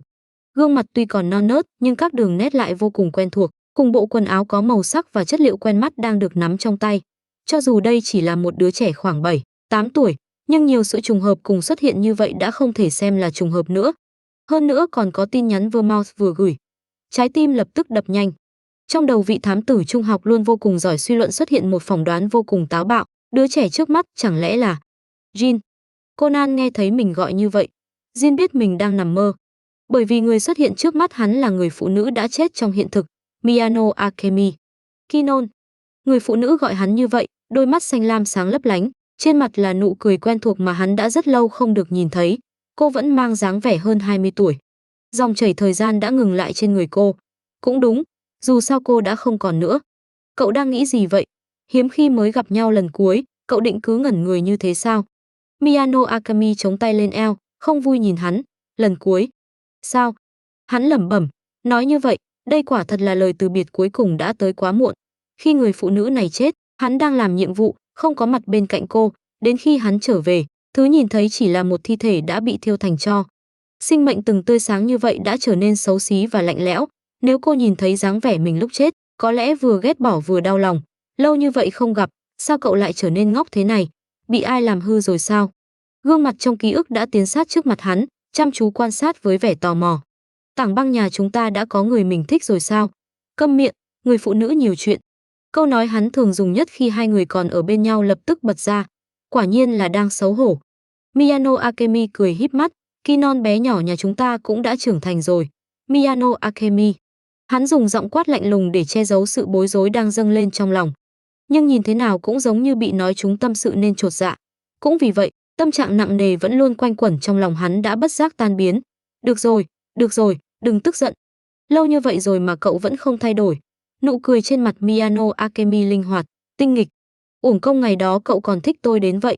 Ai thích cô chứ, người phụ nữ tự mình đa tình. Hắn lập tức phản bác. Được rồi, vậy là tôi thích cậu, được chưa? Đúng là một người khó chiều. Miyano Akemi cố ý thở dài, nói bằng giọng đùa cợt, thuận lợi nhìn thấy gương mặt người đàn ông tối thêm một tầng. Đã ghét bỏ tôi như vậy thì mau tìm một người rồi gả đi, Tảng Băng. Người phụ nữ chắp hai tay sau lưng, từng bước lùi về phía sau. Ánh mắt cô dịu dàng, sáng ngời, lần này thật sự phải tạm biệt rồi, Kinon. Hắn ngẩng mắt, trên khoảng đất trống trước mặt đã không còn bóng người vừa rồi. Sau một hồi im lặng, hắn khẽ lên tiếng, tạm biệt. Người phụ nữ ngốc nghếch, vừa mở mắt, bên tai hắn đã vang lên một giọng nói quen thuộc, anh tỉnh rồi sao? Cảm thấy thế nào? Thám tử Kudo. Không cần tốn chút sức nào, Duyên đã nhận ra giọng nói của người kia, nhưng vừa lên tiếng, chính hắn lại sững người. Giọng trẻ con non nớt này là sao? Hơn nữa, chiếc giường này hình như cũng quá lớn. Trong lòng Duyên đột nhiên dâng lên một dự cảm không lành, hắn chậm rãi nâng cánh tay lên. Những vết chai do nhiều năm cầm súng vẫn còn, vết thương để lại sau các nhiệm vụ cũng vẫn ở đó, không nghi ngờ gì, đây chính là cơ thể hắn. Nhưng, bàn tay này, cánh tay này, hình như nhỏ hơn bình thường rất nhiều. Vermouth đâu? Nhớ tới người phụ nữ vẫn ngồi cùng xe với mình trước khi mất ý thức, Duyên cau mày nhìn Conan. Không rõ. Tôi nhận được tin nhắn của cô ta, sau đó tìm thấy anh trong con hẻm phía sau nhà. Vẻ mặt Conan có phần kỳ lạ, giống như đang cố gắng kiềm chế cảm xúc nên trở nên vừa cứng nhắc vừa méo mó. Khi đó anh đã biến thành thế này rồi. Có tin tức gì được phát trên truyền hình không? Suy nghĩ trong đầu Jin nhanh chóng chuyển động. Sáng nay có đưa tin tối qua xảy ra một vụ tai nạn liên hoàn trên cầu vượt biển vịnh Tokyo. Vài chiếc xe rơi xuống nước, số người thương vong không ít, còn có mấy người mất tích. Nhớ tới vụ tai nạn nghiêm trọng đã xem trên bản tin sáng nay, Conan không nhịn được cau mày. Là do các anh làm sao? Nói cách khác, thuốc giải nằm trong tay Vermouth. Jin bình tĩnh phân tích. Xem ra trước đây người phụ nữ đó từng lẻn vào nhà Miyano Akemi, nhưng đã che giấu bí mật này. Vì thuốc vẫn chỉ là bán thành phẩm nên mang theo tác dụng phụ khiến cơ thể thu nhỏ lại. Nhìn người đàn ông đã biến thành dáng vẻ trẻ con nằm trên giường, Conan giấu hai tay ra sau lưng, cố gắng kiềm chế ý muốn đưa tay sờ mái tóc hắn. Cậu khẽ ho một tiếng, anh vừa tỉnh lại thì đừng suy nghĩ quá nhiều. Có tin tức gì tôi sẽ nói cho anh biết. Trước hết anh cứ nghỉ ngơi đi. Nói xong, cậu xoay người bước ra ngoài. Uống thuốc giải rồi bị người phụ nữ đó giao cho tên này sao? Duyên nhìn căn phòng trong nhà Kudo mà mình từng tới một lần, lặng lẽ cụp mắt. Kết quả này tốt hơn dự tính sẽ đồng quy vu tận với Room rất nhiều. Sau khi đóng cửa phòng ngủ, Conan lập tức tựa lưng vào bức tường bên cạnh, dùng sức hít sâu để bình ổn nhịp tim đang đập dồn dập. Đáng yêu quá, đáng yêu quá, đáng yêu quá. Duyên biến thành trẻ con thật sự quá đáng yêu. Đặc biệt là dáng vẻ vẫn nghiêm mặt giống lúc trưởng thành, bình tĩnh phân tích tình hình hiện tại, hoàn toàn không hề hoảng loạn, nhưng lại đi cùng gương mặt nhỏ nhắn, tinh xảo và non nớt sau khi thu nhỏ. Đôi mắt ấy cũng trở nên lớn hơn rất nhiều. Khi nhìn sang, trong con ngươi xanh sẫm có thể thấy rõ hình bóng của cậu. Như vậy hoàn toàn là phạm quy đấy, đồ khốn. Thật muốn đưa tay ra xoa một cái. Bình tĩnh lại, Kudo Shinichi. Mặc dù Jin đã biến nhỏ, nhưng vẫn còn rất nhiều chuyện chưa được giải quyết ổn thỏa. Tình cảnh của hắn hiện giờ vẫn vô cùng nguy hiểm. Trước khi sắp xếp xong tất cả, cậu nhất định phải kiềm chế, Kudo Shinichi. Không, cho dù mọi chuyện đã được thu xếp ổn thỏa, cậu cũng không thể tùy tiện làm gì tên đó. Cậu còn muốn làm gì hắn nữa hả? Mau thu lại những suy nghĩ kỳ quái của mình đi, đồ ngốc. Nhưng Jin trong dáng vẻ này thật sự rất đáng yêu. Mau trở lại bình thường đi, Kudo Shinichi. Conan liên tục đập đầu vào tường, phát ra những tiếng cộp cộp cộp. Thân phận hiện tại của cậu đã được chuẩn bị xong rồi. Tiến sĩ Agasa nói với đứa nhỏ đang dựa người ngồi trên giường. Cậu là anh họ của ai đang sống ở nước ngoài. Ba mẹ vì một sự cố ngoài ý muốn nên mất liên lạc, cậu không còn cách nào khác, đành tới Nhật Bản tìm ai. Đúng rồi, cậu muốn dùng tên gì? Trầm ngâm trong chốc lát, Jin lên tiếng, Kurosawa Jin. Jin sao? Nghe khá giống mật danh của cậu. Không phải đó là tên thật đấy chứ? Ông lão đùa giỡn, đưa tay vuốt cằm. Đừng gọi tôi như vậy. Jin, người chưa từng bị ai xưng hô thân mật như thế, lập tức cau mày. Đó đúng là tên thật của tôi. Cái gì? Conan lập tức kêu lên, anh định dùng tên thật sao? Jin, nếu bị tổ chức phát hiện thì phải làm thế nào? Tôi đã nói đừng gọi tôi như vậy. Trên gương mặt đứa nhỏ có mái tóc dài màu bạch kim hiện lên một nụ cười lạnh lẽo. Những người còn sống biết tên thật của tôi hiện giờ chỉ có Rum. Mục đích của tôi vốn chính là khiến tên đó chú ý. Nhưng bây giờ cậu chỉ là một đứa trẻ, tiến sĩ Agasa lo lắng nói. Nếu xuất hiện trước tầm mắt của tổ chức, Jin, cậu sẽ rất nguy hiểm. Tôi đã nói đừng gọi tôi như thế. Đôi mắt xanh sẫm của Jin lạnh lùng chừng hai người. Nếu mang dáng vẻ trưởng thành, ánh mắt đó có lẽ sẽ khiến bất kỳ ai nhìn thấy cũng không nhịn được lùi lại. Nhưng vì hiện giờ hắn đã biến thành một đứa trẻ nên khí thế uy hiếp giảm đi rất nhiều, trái lại còn có phần đáng yêu. Quả thực giống như một đứa trẻ đang cố bắt chước dáng vẻ nghiêm túc của người lớn. Conan không nhịn được phát ra một tiếng cảm thán mơ hồ trong cổ họng. Jin, trước mắt cậu cứ ở lại nhà Shinichi dưỡng thương, đợi khỏe lại rồi chuyển sang nhà bác cũng được. Tiến sĩ Agasa cười híp mắt nói, còn chuyện có đi học hay không, cũng đợi vết thương lành rồi tính tiếp. Đừng gọi tôi như, Jin vừa hơi dùng sức đã cảm nhận được cơn đau truyền tới từ xương sườn, lập tức cau chặt mày. Jin, anh đừng cử động. Conan vội vàng bước tới đỡ hắn, hoàn toàn phớt lờ lời phản đối về cách xưng hô khi nãy. Jin, mệt mỏi thật sự. Vermouth mất tích sao? Nhận được điện thoại của cấp trên James, Jody lập tức trợn to mắt. Chẳng lẽ vụ tai nạn xe đêm hôm đó là... Có vẻ Vermouth đã phản bội tổ chức áo đen và bị bọn chúng truy sát. Chiếc xe rơi xuống biển, còn cô ta thì mất tích. James nói qua điện thoại. Cô ta không liên lạc với cô sao? Không. Ngón tay Jody vô thức quấn lấy dây điện thoại. Tôi đã không gặp cô ta một thời gian rồi. Vậy sao? Xem ra tình cảnh của người phụ nữ đó khá nguy hiểm. Có lẽ, James chưa nói hết đã chuyển sang chủ đề khác. Đúng rồi, khi ấy hình như còn có một người ngồi chung xe với Vermouth. Hơn nữa người đó rất có thể là Jin. Cả Jin nữa. Lần này Jody hoàn toàn chấn động. Người đàn ông đó cũng phản bội tổ chức sao? Hiện giờ vẫn chưa rõ, cô hãy liên lạc với Suichi đi. Chẳng phải cậu ấy rất quan tâm đến người đàn ông đó sao? James nói, hai thành viên cấp cao của tổ chức áo đen đồng thời đào thoát. Xem ra đã xảy ra chuyện lớn. Mãi đến khi cuộc gọi kết thúc, Jody vẫn chưa hoàn toàn hoàn hồn. Vermouth, người phụ nữ có sở thích xấu xa đó, đã mất tích sao? Còn có Jin, người từng giao đấu với Su, nhưng bất phân thắng bại, sát thủ số 1 của tổ chức áo đen. Hắn cũng phản bội tổ chức sao? Rốt cuộc đã xảy ra chuyện gì? Tại sao cả hai người họ đều ê? Jin, vết thương của anh vẫn chưa lành, đừng tùy tiện xuống giường. Vừa tan học, Conan đã chạy về nhà mình. Nhưng khi vừa đẩy cửa phòng ngủ ra, cậu đã nhìn thấy đứa nhỏ đang đi chân trần đứng trên sàn. Tôi muốn tắm. Jin đã nằm trên giường suốt 3 ngày kể từ khi tỉnh lại, cau mày nhìn bộ đồ ngủ có họa tiết gấu con trên người. Mang cho tôi một bộ quần áo không ấu trĩ như thế này. Đồ ngủ gấu con thì làm sao? Chẳng lẽ hồi nhỏ anh chưa từng mặc loại quần áo này sao? Conan lập tức xù lông trước ánh mắt ghét bỏ của đứa nhỏ, sau đó mới chợt hoàn hồn. Không đúng, hiện giờ anh không thể tắm, cũng không bị thương nghiêm trọng đến thế. Cậu đang chuyện bé xé ra to, Jin nói, nhớ lại vị trí đại khái của phòng tắm rồi dứt khoát đi ngang qua Conan, bước ra khỏi phòng ngủ. Gãy xương sườn mà còn không nghiêm trọng sao? Conan vội vàng đuổi theo. Anh phải biết hiện giờ anh không phải người lớn, khả năng hồi phục không còn mạnh như trước. Đừng coi thường tôi, Kudo Shinichi. Jin liếc đứa nhỏ đang đi bên cạnh, khi bắt gặp ánh mắt lo lắng của cậu, khóe môi hắn cong lên. Ở độ tuổi này, tôi đã gia nhập tổ chức. Những vết thương nghiêm trọng hơn thế này tôi cũng từng trải qua. Vì vậy, mau thu lại những cảm xúc vô nghĩa đó đi. Nhưng mà, nghe giọng điệu bình thản của người bên cạnh, trái tim Conan không khỏi khẽ run lên. Người này, rốt cuộc đã trải qua bao nhiêu lần bị thương mới có thể nói về những chuyện đó bằng giọng điệu nhẹ nhàng như vậy. Đã đi tới trước cửa phòng tắm, Jin liếc đứa nhỏ vẫn còn đang thất thần. Tôi không muốn quần áo có họa tiết ấu trĩ. Nói xong, hắn đóng cửa lại. Cho dù từng trải qua bao nhiêu chuyện khắc nghiệt, cũng không thể thay đổi sự thật hiện giờ tên này chỉ là một đứa trẻ. Conan thở dài, cố gắng nhớ lại xem mình có để lại bộ quần áo nào phù hợp với thẩm mỹ của hắn hay không.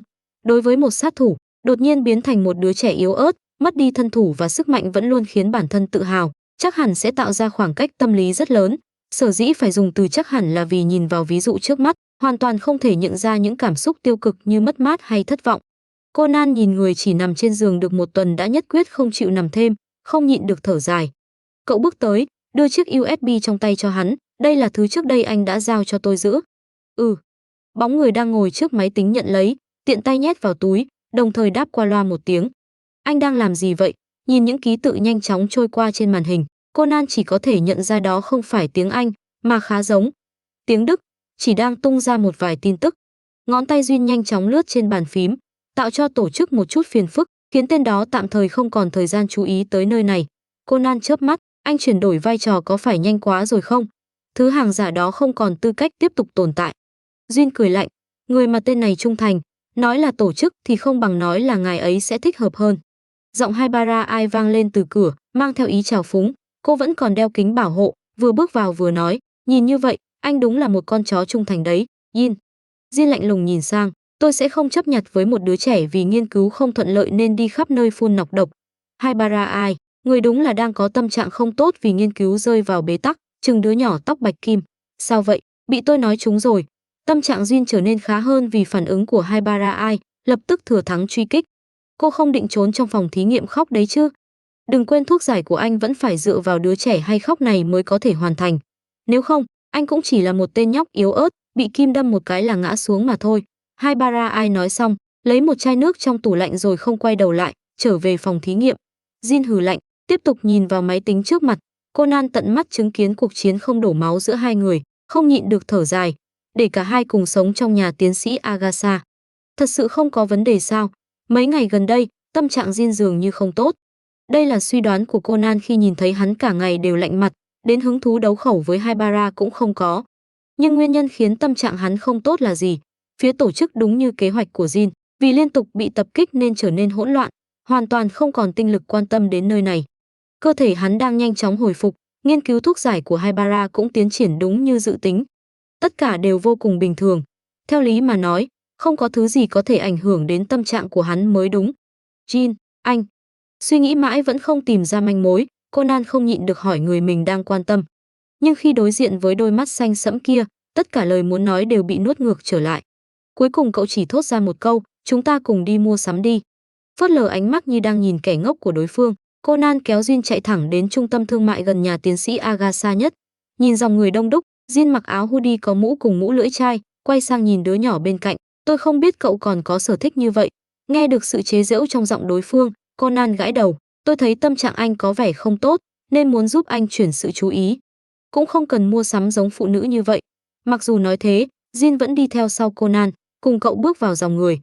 Conan dẫn Jin đi qua khu trò chơi điện tử, khu đồ chơi, khu đồ ăn vặt, khu mô hình, khu sách, khu nhạc cụ và gần như tất cả cửa hàng trong trung tâm thương mại. Cuối cùng, cậu ngồi phịch xuống chiếc ghế dài ven đường, không muốn nhúc nhích nữa, chúng ta đã đi cả ngày rồi, thật sự không có thứ gì khiến anh vừa mắt sao? Jin ngồi xuống bên cạnh, cầm một cốc nước trái cây và cắn ống hút, tôi đâu phải trẻ con, sao có thể hứng thú với mấy món đồ chơi đó. Nhạc cụ với sách đâu còn được tính là đồ chơi trẻ con, khóe miệng Conan giật giật. Sau đó, cậu quay sang nhìn gương mặt tinh xảo của đứa nhỏ bên cạnh, anh thật sự không có thứ gì muốn mua sao? Jin do dự trong chốc lát, mơ hồ nói ra vài âm tiết. Cái gì? Conan không nghe rõ. Không có gì. Trở về thôi, Jin đứng dậy. Nhưng khi nhìn thấy ánh mắt kiên quyết của Conan, hắn khẽ thở dài, với dáng vẻ hiện tại của tôi, căn bản không thể mua được thứ đó. Chỉ cần dùng đầu gối suy nghĩ cũng biết sẽ không ai chịu bán thuốc lá cho một đứa trẻ. Vì vậy, chuyện cơn nghiện thuốc phát tác, muốn hút thuốc, cho dù nói ra cũng không thể giải quyết. Conan cúi đầu suy nghĩ một lát rồi đột nhiên ngẩng lên, anh đợi tôi một chút. Nói xong, cậu chạy về phía một cửa hàng gần đó. Vài phút sau, Conan lại chạy về, lấy từ trong túi ra 2 cây kẹo que rồi đưa tới. Mặc dù không mua được thuốc lá, nhưng có còn hơn không. Nhìn những viên kẹo được bọc trong lớp giấy sặc sỡ trước mặt, Jin nhớ tới ánh trăng trong trẻo cùng dòng sông hoa anh đào rực rỡ mấy tháng trước. Im lặng một lát, hắn đưa tay nhận lấy một cây. Sao cậu biết? Anh muốn hút thuốc sao? Conan cong khóe môi. Thứ có thể khiến anh mất tinh thần suốt mấy ngày chắc hẳn chỉ có cảm giác khó chịu vì đột ngột ngừng một thói quen nào đó. Hơn nữa, vừa rồi anh còn nói như vậy, nên tôi mạnh dạn suy đoán. Cậu dừng lại rồi nói tiếp, nhưng hút thuốc rất có hại cho cơ thể. Sau này anh nên hút ít đi, Jin. Jin nhìn gương mặt đang mỉm cười của Conan, hừ một tiếng rồi bóc vỏ, ngậm viên kẹo vào miệng. Conan cũng bóc cây còn lại, nhét vào miệng rồi nở một nụ cười rạng rỡ. Jin, hay tối nay đừng về chỗ tiến sĩ nữa, tới nhà bác Mori chơi đi. Jin đang cố thích nghi với vị chua ngọt mãnh liệt trong miệng, lập tức sững lại. Hả? Vậy sao? Vẫn chưa có tin tức. Trong bốt điện thoại bên đường, người đàn ông đội mũ len đen nghe giọng nói truyền tới từ đầu dây bên kia, thấp giọng đáp. Đã 1 tháng trôi qua rồi. Vì tin tức bị phong tỏa rất nghiêm ngặt nên vụ việc hôm đó chỉ được xử lý như một tai nạn giao thông nghiêm trọng. Chúng tôi cũng đã bí mật phái người tìm kiếm vùng biển đó, nhưng Jody kể lại những kết quả điều tra trong thời gian qua. Nói cách khác, 2 người đó vẫn có khả năng còn sống. Akai Shuichi nói, dù sao cũng là Jin và Vermouth. Trong tình huống đó, có lẽ họ vẫn có cơ hội thoát thân. Vậy sao? Jody không nhịn được thở dài. Với tính cách của Vermouth, nếu cô ta còn sống, chắc chắn đã sớm bám tới. Akai Shuichi cầm ống nghe, khẽ cau mày. Jody đây là... Không phải chứ. Tôi sẽ tiếp tục chú ý, bất kể cô ta còn sống hay đã chết, tôi nhất định phải tìm được cô ta. Nữ đặc vụ FBA nói xong liền cúp máy. Chuyện đó đã xảy ra được 1 tháng rồi sao? Akai Shuichi bước ra khỏi bốt điện thoại, đi về phía nơi mình đang ở. Vermouth là một người phụ nữ không thể đoán trước thì không nói, nhưng ngay cả người đàn ông kia cũng phản bội tổ chức. Loại diễn biến bất ngờ như thế này, có lẽ không ai nghĩ tới. Không, có lẽ từ khoảnh khắc người phụ nữ kia bị tổ chức sát hại, mầm mống khiến Jin phản bội đã được gieo xuống. Cứ tưởng thứ bị chặt đứt là sự lưu luyến với thế giới bên ngoài, không ngờ thứ thực sự bị phá vỡ lại là gông xiềng trói buộc. Akai Shuichi thấp giọng lẩm bẩm. Hả? Vừa bước ra khỏi con hẻm gần văn phòng thám tử Mori, Akai Shuichi đã nhìn thấy 2 đứa trẻ đang đứng dưới lầu. Một trong số đó là tên nhóc đeo kính sống nhờ tại văn phòng mà hắn quen biết. Lúc này, cậu đang túm chặt tay áo của đứa trẻ còn lại, bám giết không buông. Jin, anh thật sự không lên cùng tôi sao? Đứa nhỏ có mái tóc dài màu bạch kim đang ra sức giật tay áo về, giọng nói tràn đầy mất kiên nhẫn. Buông ra, nếu anh không muốn ở chỗ tiến sĩ thì ở cùng tôi đi. Nhà tôi có trò chơi điện tử. Đồ ấu trĩ, buông ra. Jin, tôi đã bảo buông ra. Jin. Akai Shuichi ghi nhớ cái tên đó rồi lại nhìn màu tóc quen thuộc của đứa nhỏ, không nhịn được cau mày. Không thể nào. Dường như nghe thấy động tĩnh bên này, đứa nhỏ quay đầu lại, đôi mắt xanh sẫm nhìn thẳng về phía hắn. Những đường nét có phần quen thuộc trên gương mặt khiến Akai Shuichi giật mình. Sau khi dùng sức thoát khỏi bàn tay Conan, đứa nhỏ tên Jin bước về phía hắn. Tiếng bước chân từng bước tới gần khiến Akai Shuichi nhớ tới người đàn ông luôn mặc đồ đen, mang khí thế tựa như tử thần. Akai Shuichi, đứa nhỏ dừng lại cách hắn vài bước, bình tĩnh gọi tên. Akai Shuichi đánh giá cậu trong chốc lát rồi hỏi, Jin có một đứa con trai lớn thế này từ bao giờ vậy? Jin đột nhiên biến thành con trai của chính mình. Conan đang căng thẳng theo dõi tình hình bên này. Nói đơn giản, tôi đã rời khỏi tổ chức, nhưng vì một sự cố nên biến thành dáng vẻ trẻ con. Đứa nhỏ có đôi mắt xanh sẫm ngồi trên sofa, sau khi kể sơ lược những chuyện đã trải qua liền tổng kết, thân phận hiện tại của tôi là một người nước ngoài có ba mẹ mất tích, tới Tokyo nhờ cậy họ hàng. Anh có thể gọi tôi là Kurosawa Jin. Jin uống một ngụm nước cho dịu cổ họng rồi ngước mắt lên.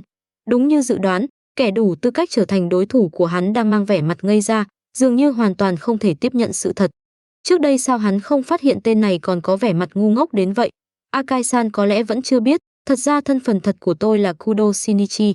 Jin đã nhiều lần cứu tôi khỏi tay tổ chức áo đen. Sau khi biết người đàn ông này là thành viên FBI, Conan cũng bình tĩnh ném thêm 2 quả bom. Còn Haibara đang sống tại nhà tiến sĩ Agasa, thân phận thật của cô ấy là Sherry, người đã phản bội tổ chức. Jin vẫn luôn che giấu thông tin về cô ấy. Jin lại bình thản nhấp một ngụm nước. Còn chuyện sửa lại cách gọi khiến hắn vô cùng nghẹn lòng kia, hắn đã từ bỏ từ lâu. Rốt cuộc đây là tình huống gì? Kẻ mà Akai Shuichi vẫn luôn coi là đối thủ số 1 của mình, hóa ra lại là một người giống như vị cứu tinh sao? Tên này không phải gián điệp nằm vùng của thế lực nào đó đấy chứ? Não Akai Shuichi nhất thời ngừng hoạt động vì phải tiếp nhận lượng thông tin quá lớn. Tôi lựa chọn nói cho anh biết những chuyện này vì hiện tại tôi đang lên kế hoạch phá hủy tổ chức, không muốn xuất hiện thêm kẻ địch nằm ngoài kế hoạch. Giọng Jin bình thản như thể chỉ đang nói lát nữa sẽ ra ngoài đi dạo. Thế nhưng Akai Shuichi đã hoàn toàn ngây người. Tên này, rốt cuộc đã trải qua chuyện gì mà trong nháy mắt từ một kẻ trung thành tuyệt đối với tổ chức lại biến thành đồng minh chính nghĩa quyết tâm tiêu diệt tổ chức vậy? Khụ khụ, Jin, anh không định hợp tác với FBI sao? Conan cố gắng hòa hoãn bầu không khí quá mức ngột ngạt. Đám người đó chỉ cản trở kế hoạch của tôi, vì chiều cao hiện tại không đủ, hai chân Jin đang lơ lửng trên không. Hắn nhảy khỏi sofa, mái tóc dài màu bạch kim vạch ra một đường cong mềm mại sau lưng. Chỉ là một đám ngu ngốc gây vướng víu. Akai Shuichi, đừng tưởng bây giờ cậu mang dáng vẻ trẻ con thì tôi không dám đánh cậu. Conan, không hiểu sao cậu luôn cảm thấy sau khi biến nhỏ, tính cách Jin dường như cũng trở nên hơi trẻ con và thích thể hiện. Rời khỏi nơi ở của Akai Shuichi, Conan vội vàng đuổi theo Jin đang định bỏ đi thẳng. Anh định đi đâu? Trời sắp tối rồi, cậu không cần quan tâm. Lại một lần nữa bị túm lấy tay áo, Jin bất lực thở dài. Conan liên tục kéo hắn về phía văn phòng thám tử Mori. Bây giờ anh đang mang dáng vẻ trẻ con, hơn nữa vết thương vừa mới lành. Buổi tối sao có thể chạy lung tung được. Tôi sẽ tìm một khách sạn. Jin cau mày. Với cơ thể hiện tại, hắn không thể dùng quá nhiều sức, chỉ đành để Conan kéo đi. Trẻ con không có người lớn đi cùng thì không thể thuê phòng khách sạn. Bác Mori tuy có hơi khó ở nhưng cũng không phải người xấu.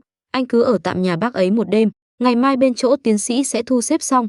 Conan nói, tôi không muốn ở trong nhà của tên dâu ria lôi thôi đó. Jin ghét bỏ đáp. Ara, Conan.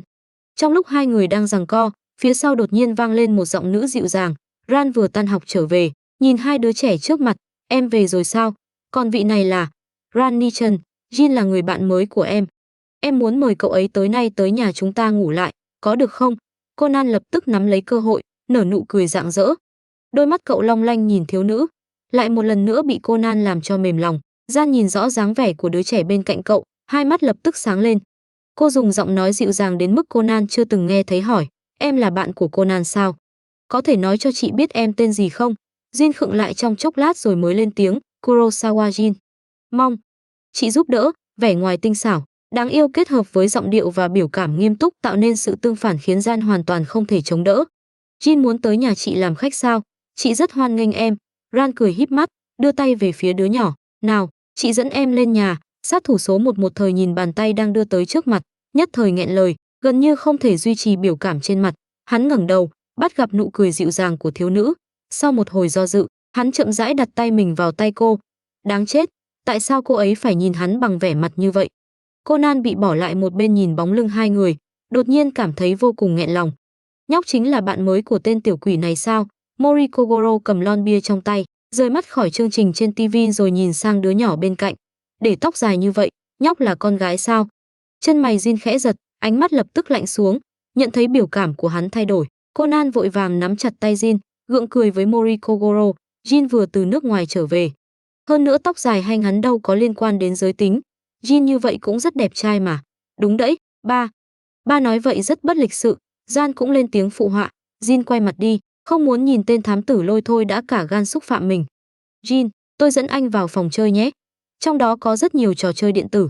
Conan sợ người bên cạnh không nhịn được ra tay với Mori Kogoro, vội vàng tìm cớ đưa hắn rời khỏi phòng khách. Nhìn vẻ lo lắng hiện rõ trên mặt Conan, Jin im lặng đi theo lực kéo của cậu. Không cần đề phòng như vậy. Tôi sẽ không ra tay với người đàn ông đó. Đi theo Conan ra khỏi phòng khách, Jin hạ giọng nói. Bước chân đang lên cầu thang của Conan khựng lại. Cậu còn chưa kịp cảm động thì đã nghe người phía sau nói tiếp. Nếu ông ta chết, tôi đang ở đây sẽ khó tránh khỏi bị tình nghi. Anh còn thật sự nghiêm túc suy nghĩ chuyện đó sao? Khóe miệng Conan giật giật. Cậu đẩy cửa phòng ra. Bác ấy đôi lúc đúng là rất đáng đánh, nhưng tự nhiên sẽ có người xử lý. Chẳng hạn như vợ của bác ấy, vị nữ luật sư cực kỳ lợi hại kia. Jin đi theo Conan vào phòng, tới chiếc ghế cạnh bàn phím rồi ngồi xuống. Lúc này hắn mới nhìn đứa nhỏ, chỉ là nói đùa thôi. Với tình trạng hiện tại, tôi muốn giết một người cũng tương đối khó khăn. Câu đó nghe còn giống nói đùa hơn. Với thân thủ của anh, Conan nhỏ giọng lẩm bẩm.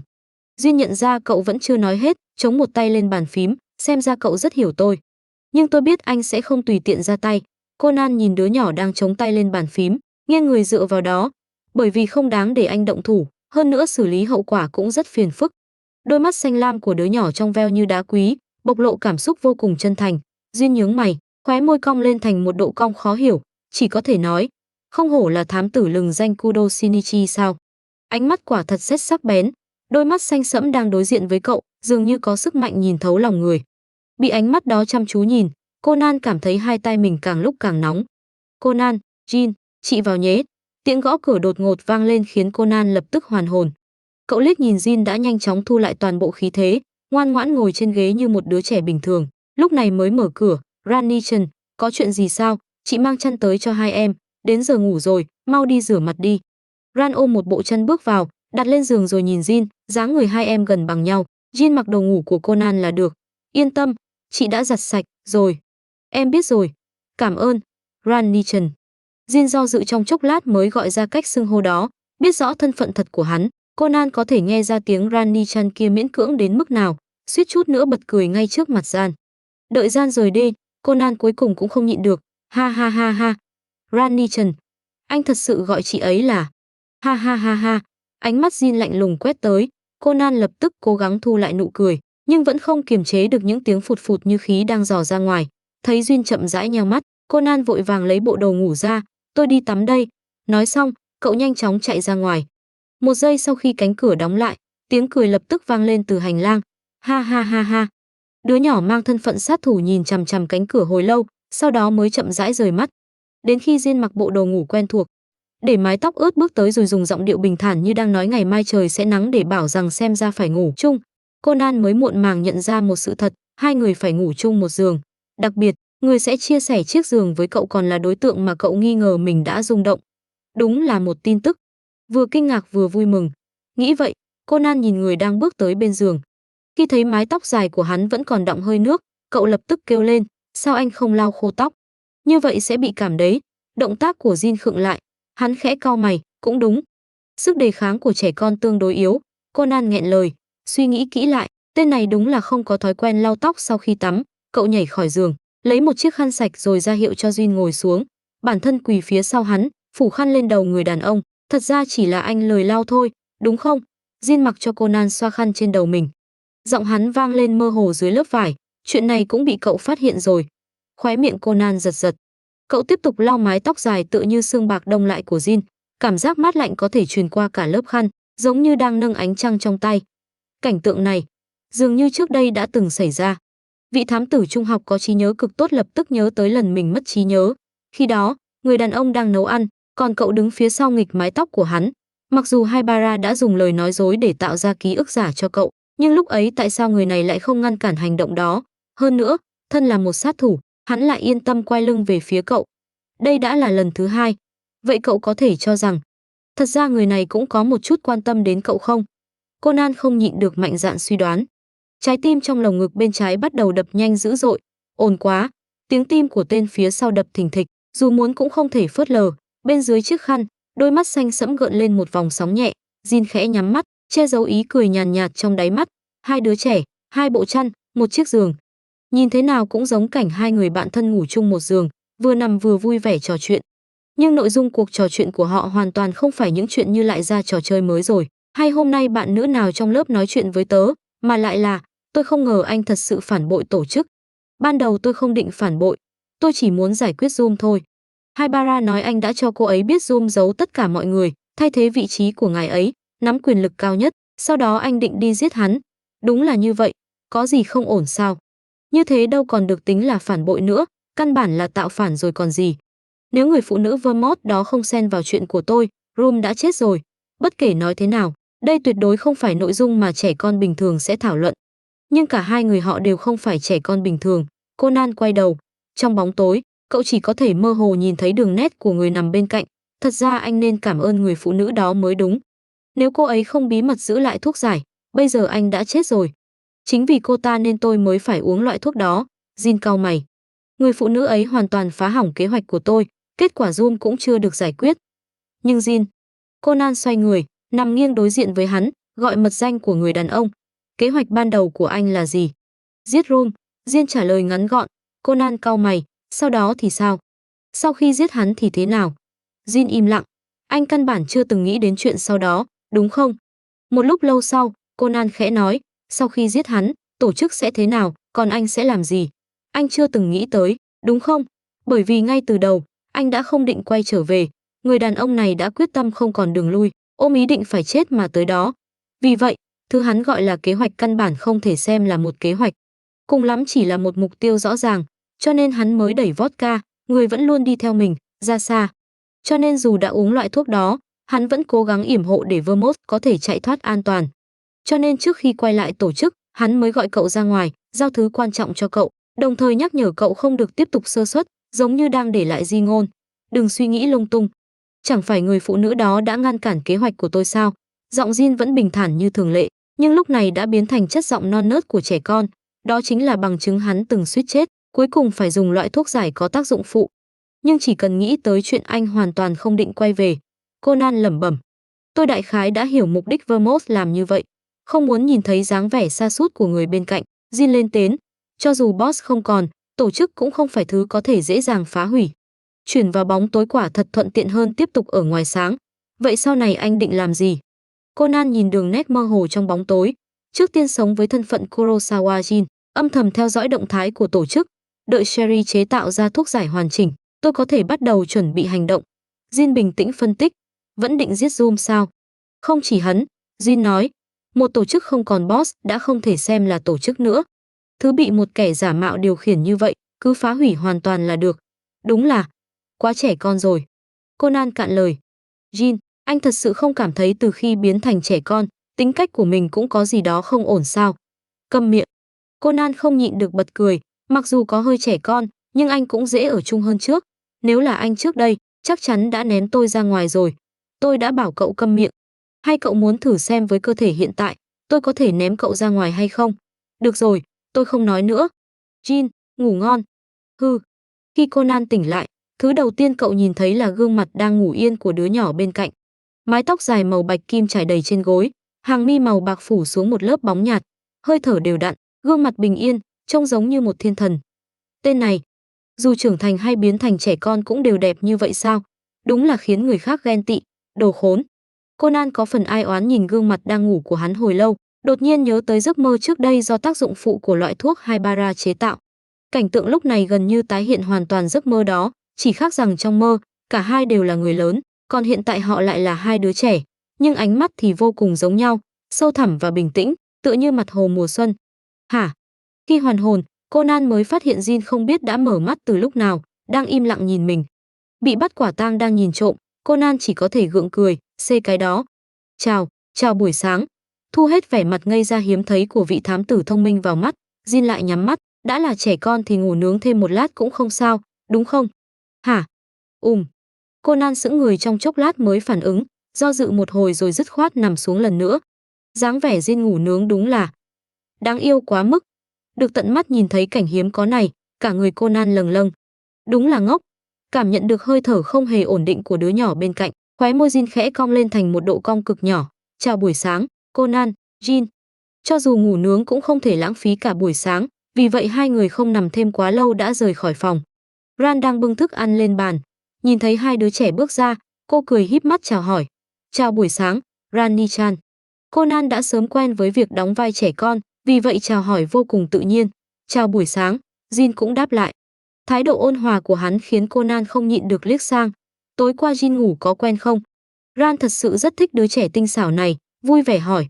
Cũng không tệ, Jin trả lời. Nói vậy là Conan không giành chăn với em rồi. Ran trêu chọc. Conan lập tức không bình tĩnh. Rani-chan. Em mới không làm chuyện đó. Jin khẽ bật cười, tư thế ngủ của cậu ấy cũng tạm được. Đứa nhỏ vốn luôn nghiêm mặt đột nhiên mỉm cười. Cảnh tượng đẹp đẽ đó khiến hai mắt Jan lập tức sáng lên. Nếu đã ngủ quen rồi, hay Jin chuyển tới đây sống luôn đi. Hả? Jin sững người, dù sao giường trong phòng Conan cũng đủ cho hai người ngủ. Hơn nữa, hai em chẳng phải ở chung rất hòa hợp sao? Ran càng nghĩ càng cảm thấy đây là một ý kiến hay. Ai dù sao cũng là con gái, em sống ở nhà tiến sĩ Agatha có lẽ sẽ có nhiều điều bất tiện, đúng không? Không. Quả nhiên rất bất tiện đúng không? Vậy em cứ chuyển tới sống cùng bọn chị đi. Em với Conan là bạn tốt mà. Ran cười híp mắt. Nhưng, em lo sẽ làm phiền bọn chị sao?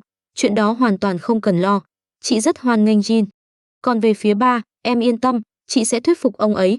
Ran tràn đầy quyết tâm, siết chặt nắm tay. Có thể đúng không?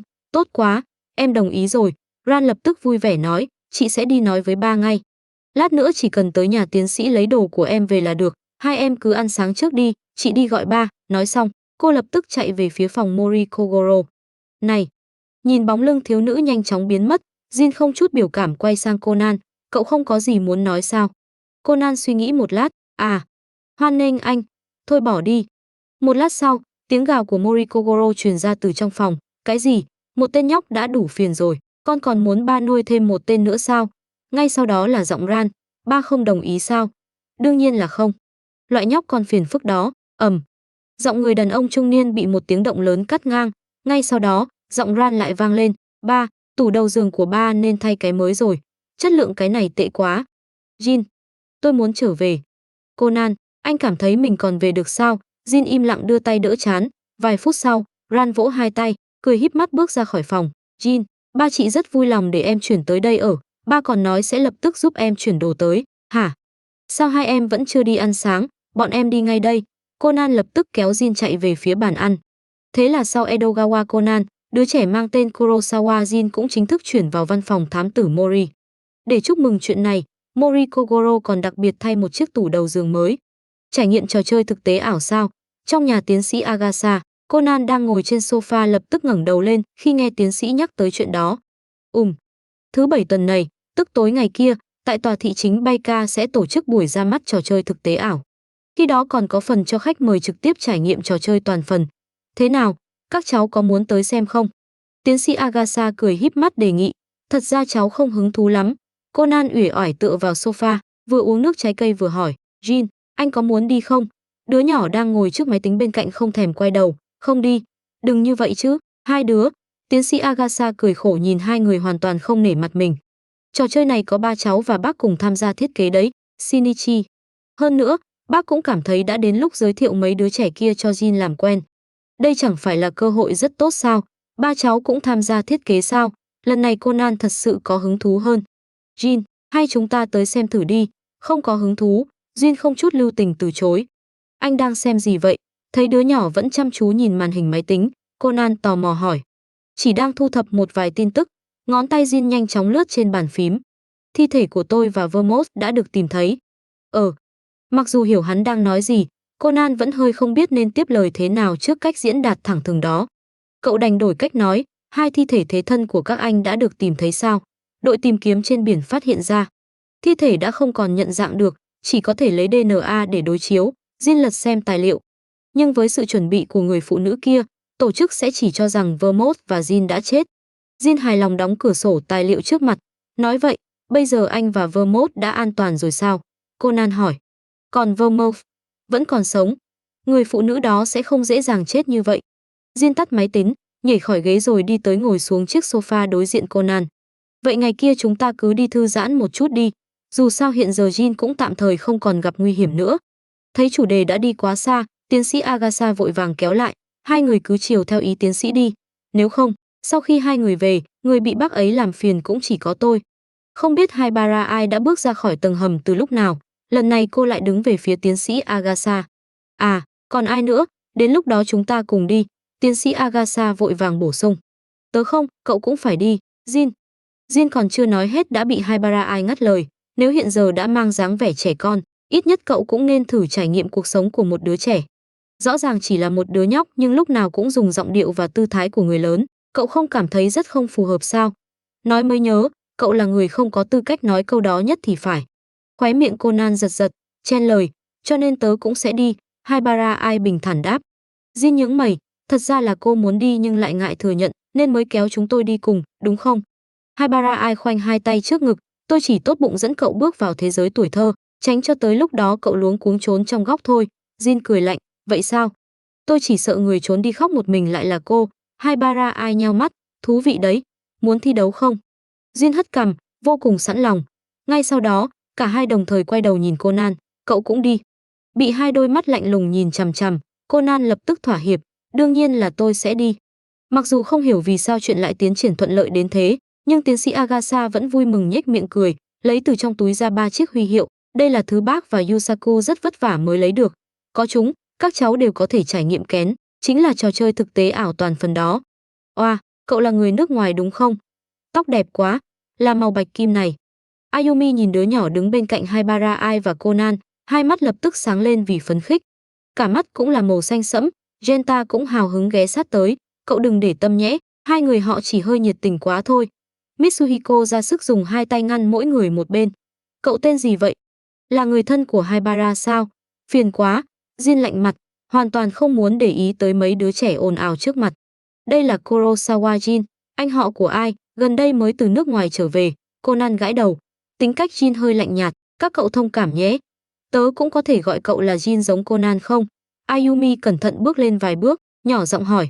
Jin vừa định hừ lạnh đuổi cô bé đi thì Conan đã vội vàng giữ lấy cánh tay hắn. A ha ha ha, Jin không nói gì tức là đồng ý đấy.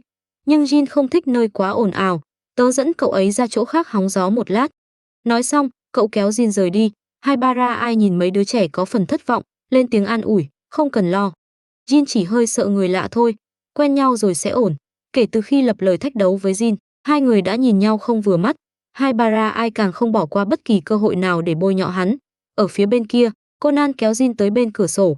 Cậu muốn khuyên hắn cư xử thân thiện hơn một chút, nhưng lại không biết nên mở miệng thế nào. Anh, Jin nhướng mày, cậu muốn tôi đối xử tốt hơn với mấy đứa trẻ đó. Đê đúng là như vậy, Conan thừa nhận. Bọn chúng quá ồn ào, Jin lạnh nhạt nói, nhưng thật ra bọn họ đều là những đứa trẻ tốt. Tuy có hơi ồn ào, nhưng dù sao cũng chỉ là trẻ con. Conan cố gắng sắp xếp từ ngữ, muốn thay đổi thái độ của Jin. Cậu còn nói đỡ cho bọn chúng. Jin liếc mấy đứa trẻ đang nhìn về phía này. Thấy hắn quay sang, ba đứa lập tức nở nụ cười thật tươi với hắn. Xem ra cậu ở chung với bọn chúng khá tốt. Chúng tôi cùng thành lập đội thám tử nhí, cũng từng gặp một số vụ án. Thật ra chơi với nhau khá vui. Nhớ tới những lần cùng mấy đứa trẻ kia trải qua các vụ việc, trong mắt Conan hiện lên ý cười. Hơn nữa, tôi muốn để anh thử cảm nhận cuộc sống của một người bình thường. Nếu đó là yêu cầu của cậu ậu. Jin trầm ngâm trong chốc lát rồi nói, chỉ cần bọn chúng không làm gì quá đáng, tôi sẽ không gây khó dễ. Conan thở phào nhẹ nhõm, lập tức kéo hắn trở lại, anh yên tâm, tôi sẽ trông chừng họ, không để họ làm loạn quá mức. Bây giờ tôi giới thiệu từng người cho anh nhé. Jin nhìn bóng lưng Conan lập tức khôi phục sức sống, mặc cho cậu kéo mình về phía nơi náo nhiệt. Cuộc sống của một người bình thường. Sao? Khi hai người sắp trở lại chỗ mấy đứa trẻ, một quả bóng bất ngờ bay thẳng về phía Conan. Ánh mắt Jin lóe lên. Hắn kéo Conan ra phía sau, tung chân đá quả bóng bay thẳng ra khỏi đại sảnh.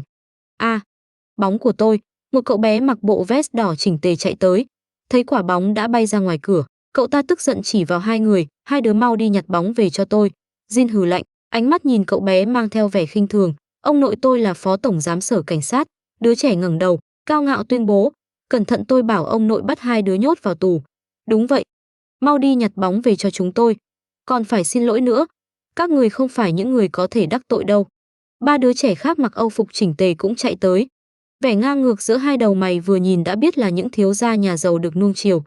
Thấy mắt Jin đã nheo lại, Conan âm thầm kêu khổ. Tên này rõ ràng đã nổi giận, nếu gây ra náo động ở đây. Nghĩ vậy, Conan khẽ kéo tay áo hắn, muốn ngăn lại. À, Jin khẽ cười, nắm lấy bàn tay đang kéo tay áo của Conan, ngăn động tác của cậu. Bên ngoài vẫn còn khách đang vào hội trường. Nếu nhân viên bảo vệ dọn đường rồi tiện chân đá mất quả bóng của các cậu. Đáng ghét, hai đứa cứ chờ đấy. Cậu bé mặc vest đỏ hung dữ ném lại một câu, chừng hai người rồi dẫn ba đứa phía sau chạy ra ngoài. Nếu tương lai Nhật Bản rơi vào tay đám người này, chi bằng bị hủy diệt ngay từ bây giờ còn hơn.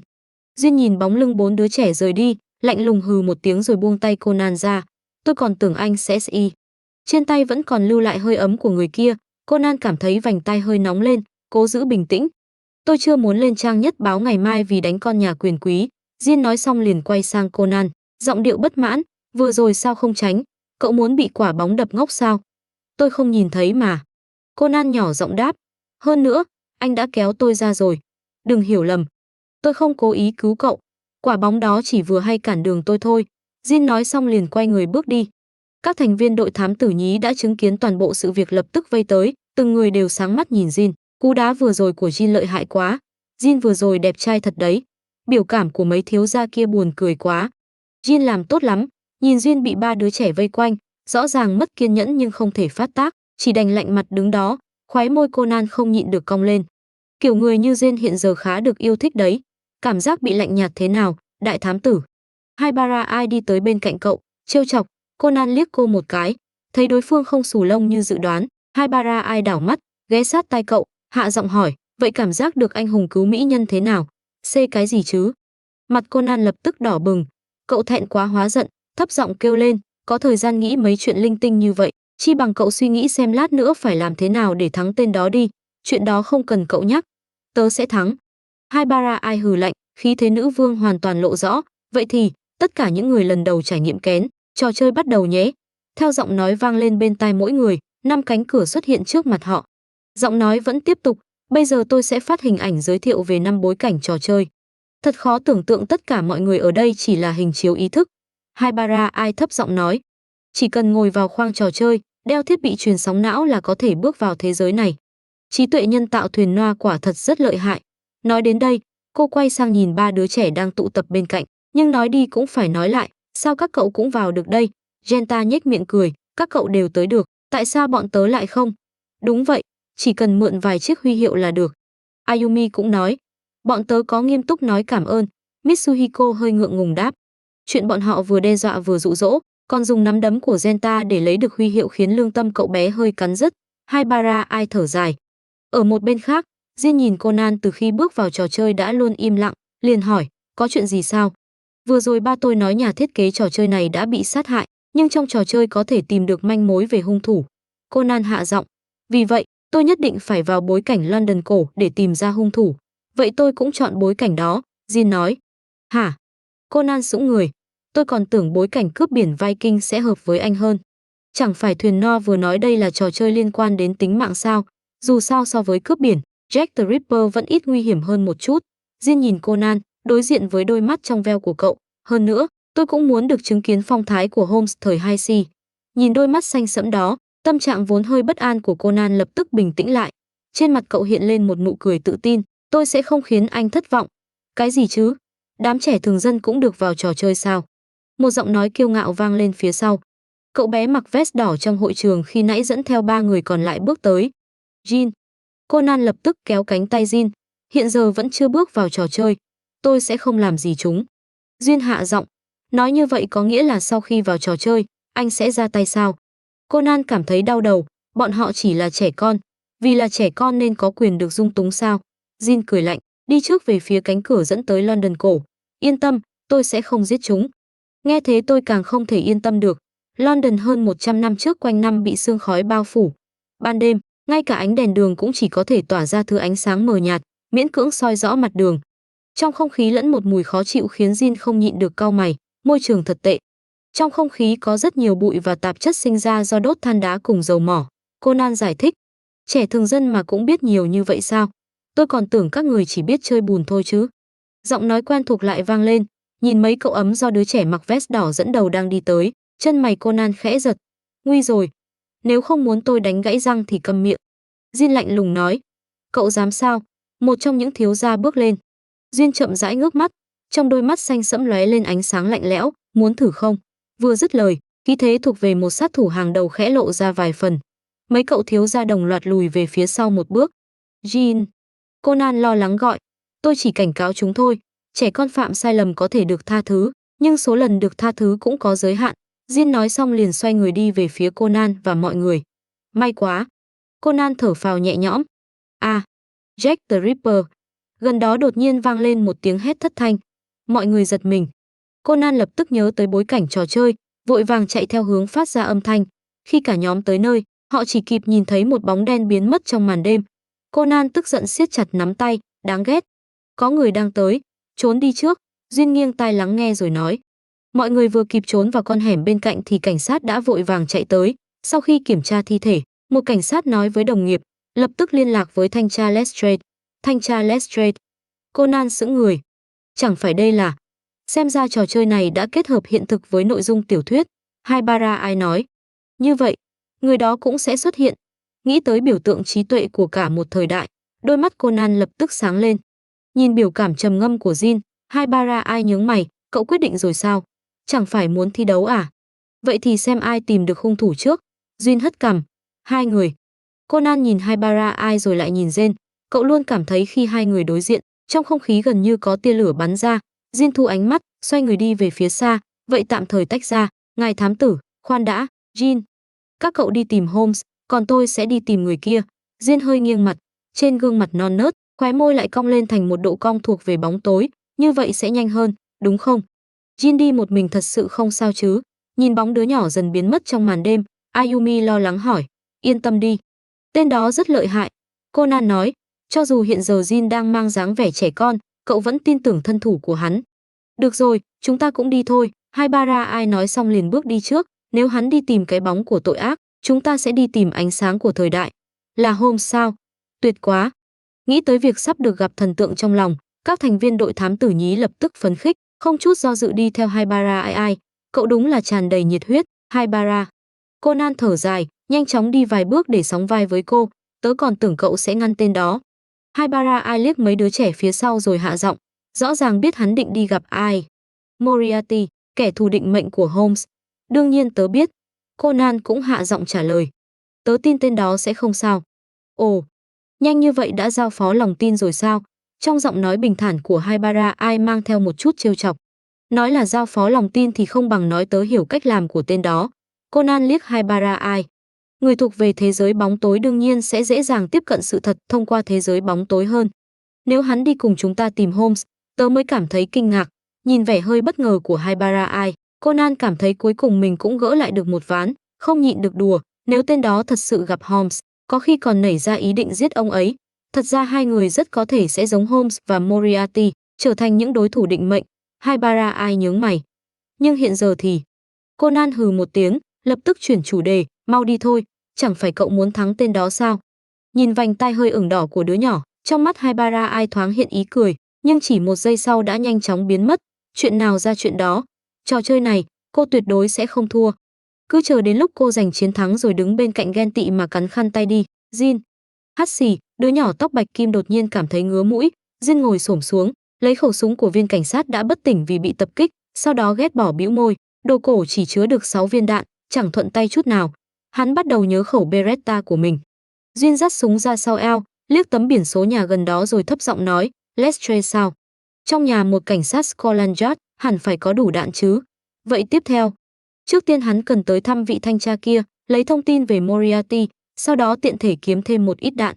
Nhóm Conan gồm 5 người cùng 4 cậu ấm nhà giàu, tổng cộng 9 đứa trẻ, rầm rộ băng qua những con phố lớn nhỏ của London xưa, cuối cùng cũng tới được đích, số 221 tỷ phố Baker, nơi ở của Holmes. Đáng tiếc, thần tượng trong lòng Conan lại không có nhà. Sau khi được bà Hudson cho phép, bọn họ bước vào bên trong, tự mình tìm kiếm manh mối liên quan đến Jack the Ripper. Haibara, tớ nghĩ chúng ta phải đi tìm giáo sư Moriarty. Conan áy náy nhìn Haibara ai. Holmes không có ở đây. Muốn tìm được thông tin về Jack the Ripper, chúng ta chỉ có thể tới hỏi Napoleon của giới tội phạm. Lại bị Jin cướp trước một bước. Haibara ai không cam lòng nghiến răng. Nếu muốn tìm giáo sư Moriarty, trước tiên phải tìm được tâm phúc của ông ta, đại tá Moran. Hiếm khi thấy cậu có ý chí chiến đấu mãnh liệt như vậy. Khóe miệng Conan giật giật. Cậu tìm được thông tin cần thiết trong sổ tay của Holmes, sau đó dẫn cả nhóm trẻ tới một câu lạc bộ bài bridge ở trung tâm thành phố, nơi đại tá Moran có khả năng xuất hiện nhất. Ban đầu Conan định cẩn thận lẻn vào, tìm được đại tá Moran rồi nghĩ cách moi thông tin về Moriarty từ miệng ông ta. Thế nhưng kế hoạch lại bị mấy cậu ấm nóng này phá hỏng. Vì nóng lòng vượt qua trò chơi để giành chiến thắng, bọn họ hùng hổ xông vào câu lạc bộ, vừa mở miệng đã hỏi giáo sư Moriarty đang ở đâu. Đám ngu ngốc này từ đâu chui ra vậy? Nhưng làm sao những tên nhóc này biết hôm nay giáo sư Moriarty sẽ tới đây? Đại tá Moran âm trầm nhìn mấy đứa trẻ, quyết định phải tra hỏi cho ra kẻ đứng phía sau chỉ dẫn bọn chúng. Trong lúc hoảng loạn, một đứa trẻ đã lén lấy khẩu súng của Holmes rồi nổ súng, khiến đại tá Moran hoàn toàn tức giận. Sau khi phát hiện đó là súng của Holmes, ông ta cho rằng người đứng sau tất cả chính là vị thám tử lừng danh, lập tức ra lệnh bắt đám trẻ lại. Khung cảnh trong nháy mắt trở nên hỗn loạn. Thật tình, đúng là một đám chỉ biết làm loạn. Conan né người đàn ông đang lao về phía mình, vô cùng bất mãn với mấy cậu ấm liên tục gây cản trở. Nhưng tình hình hiện tại không cho phép cậu suy nghĩ nhiều. Cậu chỉ có thể cố gắng tránh đòn tấn công của những người đàn ông cao lớn. Nếu bị đánh trúng, dầm. Một người đàn ông nhấc ghế, ném thẳng về phía một cậu ấm không kịp tránh. Dưới ánh mắt của mọi người, đứa trẻ lập tức hóa thành một luồng sáng trắng rồi biến mất. Tuyệt đối không thể bị bắt. Conan vừa nghĩ vừa cố gắng né tránh những đòn tấn công của thuộc hạ đại tá Moran, đồng thời tìm cách thoát khỏi vòng vây. Nhưng trẻ con dù sao vẫn là trẻ con. Chẳng bao lâu sau, thêm 2 cậu ấm cùng Genta và Mitsuhiko của đội thám tử nhí đều hóa thành ánh sáng trắng. Một người đàn ông khác đang giơ chiếc bình trong tay, chuẩn bị ném về phía Ayumi đang quay lưng lại. Ayumi, nguy hiểm! Conan vội vàng hét lên. Đoàng! Một tiếng súng vang lên, động tác của người đàn ông lập tức dừng lại. Trên thái dương hắn xuất hiện một lỗ đạn, sau đó cơ thể cao lớn nặng nề đổ xuống sàn. Tiếp đó là liên tiếp mấy tiếng súng. Những người đàn ông trong câu lạc bộ đồng loạt ngã xuống đất. Cuối cùng chỉ còn lại đại tá Moran và một người đàn ông trung niên đang ôm chặt chai rượu trong lòng. Sự đảo ngược bất ngờ khiến tất cả mọi người sững sờ tại chỗ. Căn phòng nhất thời rơi vào yên lặng. Thật tình, cậu muốn chết sao? Giọng nói lạnh nhạt, non nớt của một đứa trẻ vang lên. Đứa nhỏ có mái tóc dài màu bạch kim xuất hiện tại lối vào, vừa đi về phía Conan vừa nói, lại còn chạy tới nơi này. Anh. Conan nhìn Jin dừng lại bên cạnh mình. Cậu muốn nói rằng hắn không được làm như vậy, nhưng lại hiểu đây chỉ là trò chơi, hơn nữa còn là một trò chơi lấy tính mạng của 50 người làm tiền cược. Tôi biết cậu muốn nói gì, Jin hạ giọng, nhưng so với một đống dữ liệu trong trò chơi và 50 mạng người, thứ nào quan trọng hơn? Tôi không muốn nhìn thấy anh giết người. Conan khẽ nói, nhìn người đang đứng bên cạnh mình. Tôi biết, cảm nhận được sự bất an và lo lắng của đứa nhỏ. Jin nhẹ nhàng nắm lấy bàn tay trái của Conan rồi nhanh chóng buông ra, trước hết phải sống sót. Jin. Ayumi hoàn hồn, nhận ra chính Jin vừa cứu mình, cô bé lập tức chạy tới trốn sau lưng hắn, một tay còn túm chặt tay áo, cơ thể Jin cứng đờ trong chốc lát, hắn quay sang Haibara Ai, đưa cô bé rời khỏi đây trước. Haibara Ai bước tới, nắm lấy tay Ayumi, chúng ta đi trước thôi. Nếu tiếp tục ở lại sẽ chỉ gây vướng víu. Lúc này, đại tá Moran mới hoàn hồn sau biến cố bất ngờ, vừa kinh ngạc vừa nghi ngờ nhìn đứa trẻ chỉ khoảng 7, 8 tuổi trước mặt, nhóc con, ngươi là ai ê? Rõ ràng chỉ là một đứa trẻ, tại sao lại có kỹ năng bắn súng đáng sợ như vậy, còn cả khí thế tàn nhẫn, quyết đoán ấy. Jin không trả lời, hắn nghiêng đầu nhìn về phía cửa, ánh mắt lập tức trở nên cảnh giác và lạnh lẽo. Không biết từ lúc nào, một người đánh xe đã đứng ở đó, vành mũ che khuất đôi mắt, khiến mọi người không nhìn rõ gương mặt ông ta. Ngài Moriarty muốn gặp các vị, người đánh xe lớn tuổi nói. Conan vừa định lên tiếng, Jin đã chắn trước mặt cậu, lạnh lùng hỏi, ông là ai? Conan chưa từng thấy Jin đề phòng một người đến mức này. Mời đi theo tôi. Người đánh xe không trả lời, nói xong liền xoay người rời đi. Jin. Conan nhìn đứa nhỏ. Anh. Đi thôi. Im lặng một lát, Jin hạ giọng, cẩn thận, tên đó rất nguy hiểm. Người đánh xe được Gen đặc biệt nhắc nhở là rất nguy hiểm dẫn họ tới một chiếc xe ngựa đỗ bên ngoài. Trong xe có một ông lão đang ngồi ẩn trong bóng tối. Conan quan sát ông ta một lát rồi hỏi, ngài chính là giáo sư Moriarty sao? Đương nhiên. Cậu là học trò của Holmes phải không? Tìm tôi có chuyện gì? Ông lão trả lời. Conan và Jin nhìn nhau. Thấy Jin khẽ gật đầu, Conan liền chỉ về phía người đánh xe đang đứng bên cạnh. Nhưng giáo sư Moriarty thật sự chẳng phải đang ở đây sao? Hả? Ayumi vô cùng kinh ngạc. Sao cậu biết vậy, Conan? Giáo sư Moriarty là một quý ông thời thượng, thích dùng nước hoa cologne có hương thảo mộc tự nhiên. Conan nhìn người đánh xe bằng ánh mắt ngây thơ. Vừa rồi khi ông ấy đi ngang qua tớ đã ngửi thấy mùi đó. Khứu giác nhạy bén thật đấy, chú chó cảnh sát nhỏ. Haibara Ai thấp giọng trêu chọc. Conan chừng cô. Người đánh xe tháo mũ xuống, để lộ gương mặt thâm trầm, nham hiểm, là mùi hương khiến ta bị lộ sao? Không chỉ vậy đâu. Conan mỉm cười, dáng vẻ tự tin đặc biệt chói mắt. Người có thể khiến Jin cảnh giác chắc chắn không phải một nhân vật đơn giản. Jin. Moriarty nhìn đứa nhỏ tóc bạch kim. Đó là tên của cậu sao? Jin ngẩng mắt, nhìn thẳng ông ta, Kurosawa Jin. Đó là tên tôi, người nước ngoài sao? Tư chất rất tốt. Moriarty đánh giá đứa trẻ khoảng 7, 8 tuổi trước mặt, trên mặt đột nhiên hiện lên nụ cười. Có muốn đi theo ta không? Ta sẽ đào tạo cậu trở thành sát thủ hàng đầu. Không, cậu có thể trở thành người kế nhiệm của ta. Mọi người kinh ngạc nhìn đứa nhỏ. Người kế nhiệm của Moriarty sao? Xin lỗi, tôi không có hứng thú. Jin không chút do dự từ chối. Nói cho chúng tôi thông tin về Jack the Ripper. Vậy sao? Đáng tiếc thật, cậu là đứa trẻ có tiềm năng nhất mà ta từng gặp. Moriarty tiếc nuối thở dài. Được rồi, nể mặt cậu, ta sẽ nói cho các người biết chuyện của đứa trẻ đó. Sau khi lấy được thông tin liên quan tới Jack the Ripper từ Moriarty, mọi người muốn tìm một nơi nghỉ ngơi. Nhưng những đứa trẻ không có người lớn đi cùng hoàn toàn không thể thuê phòng khách sạn, huống hồ trên người bọn họ cũng không mang theo nhiều tiền. Sau khi bàn bạc, cả nhóm quyết định quay lại số 221 tỷ phố Barker, người kế nhiệm của Napoleon giới tội phạm Joe.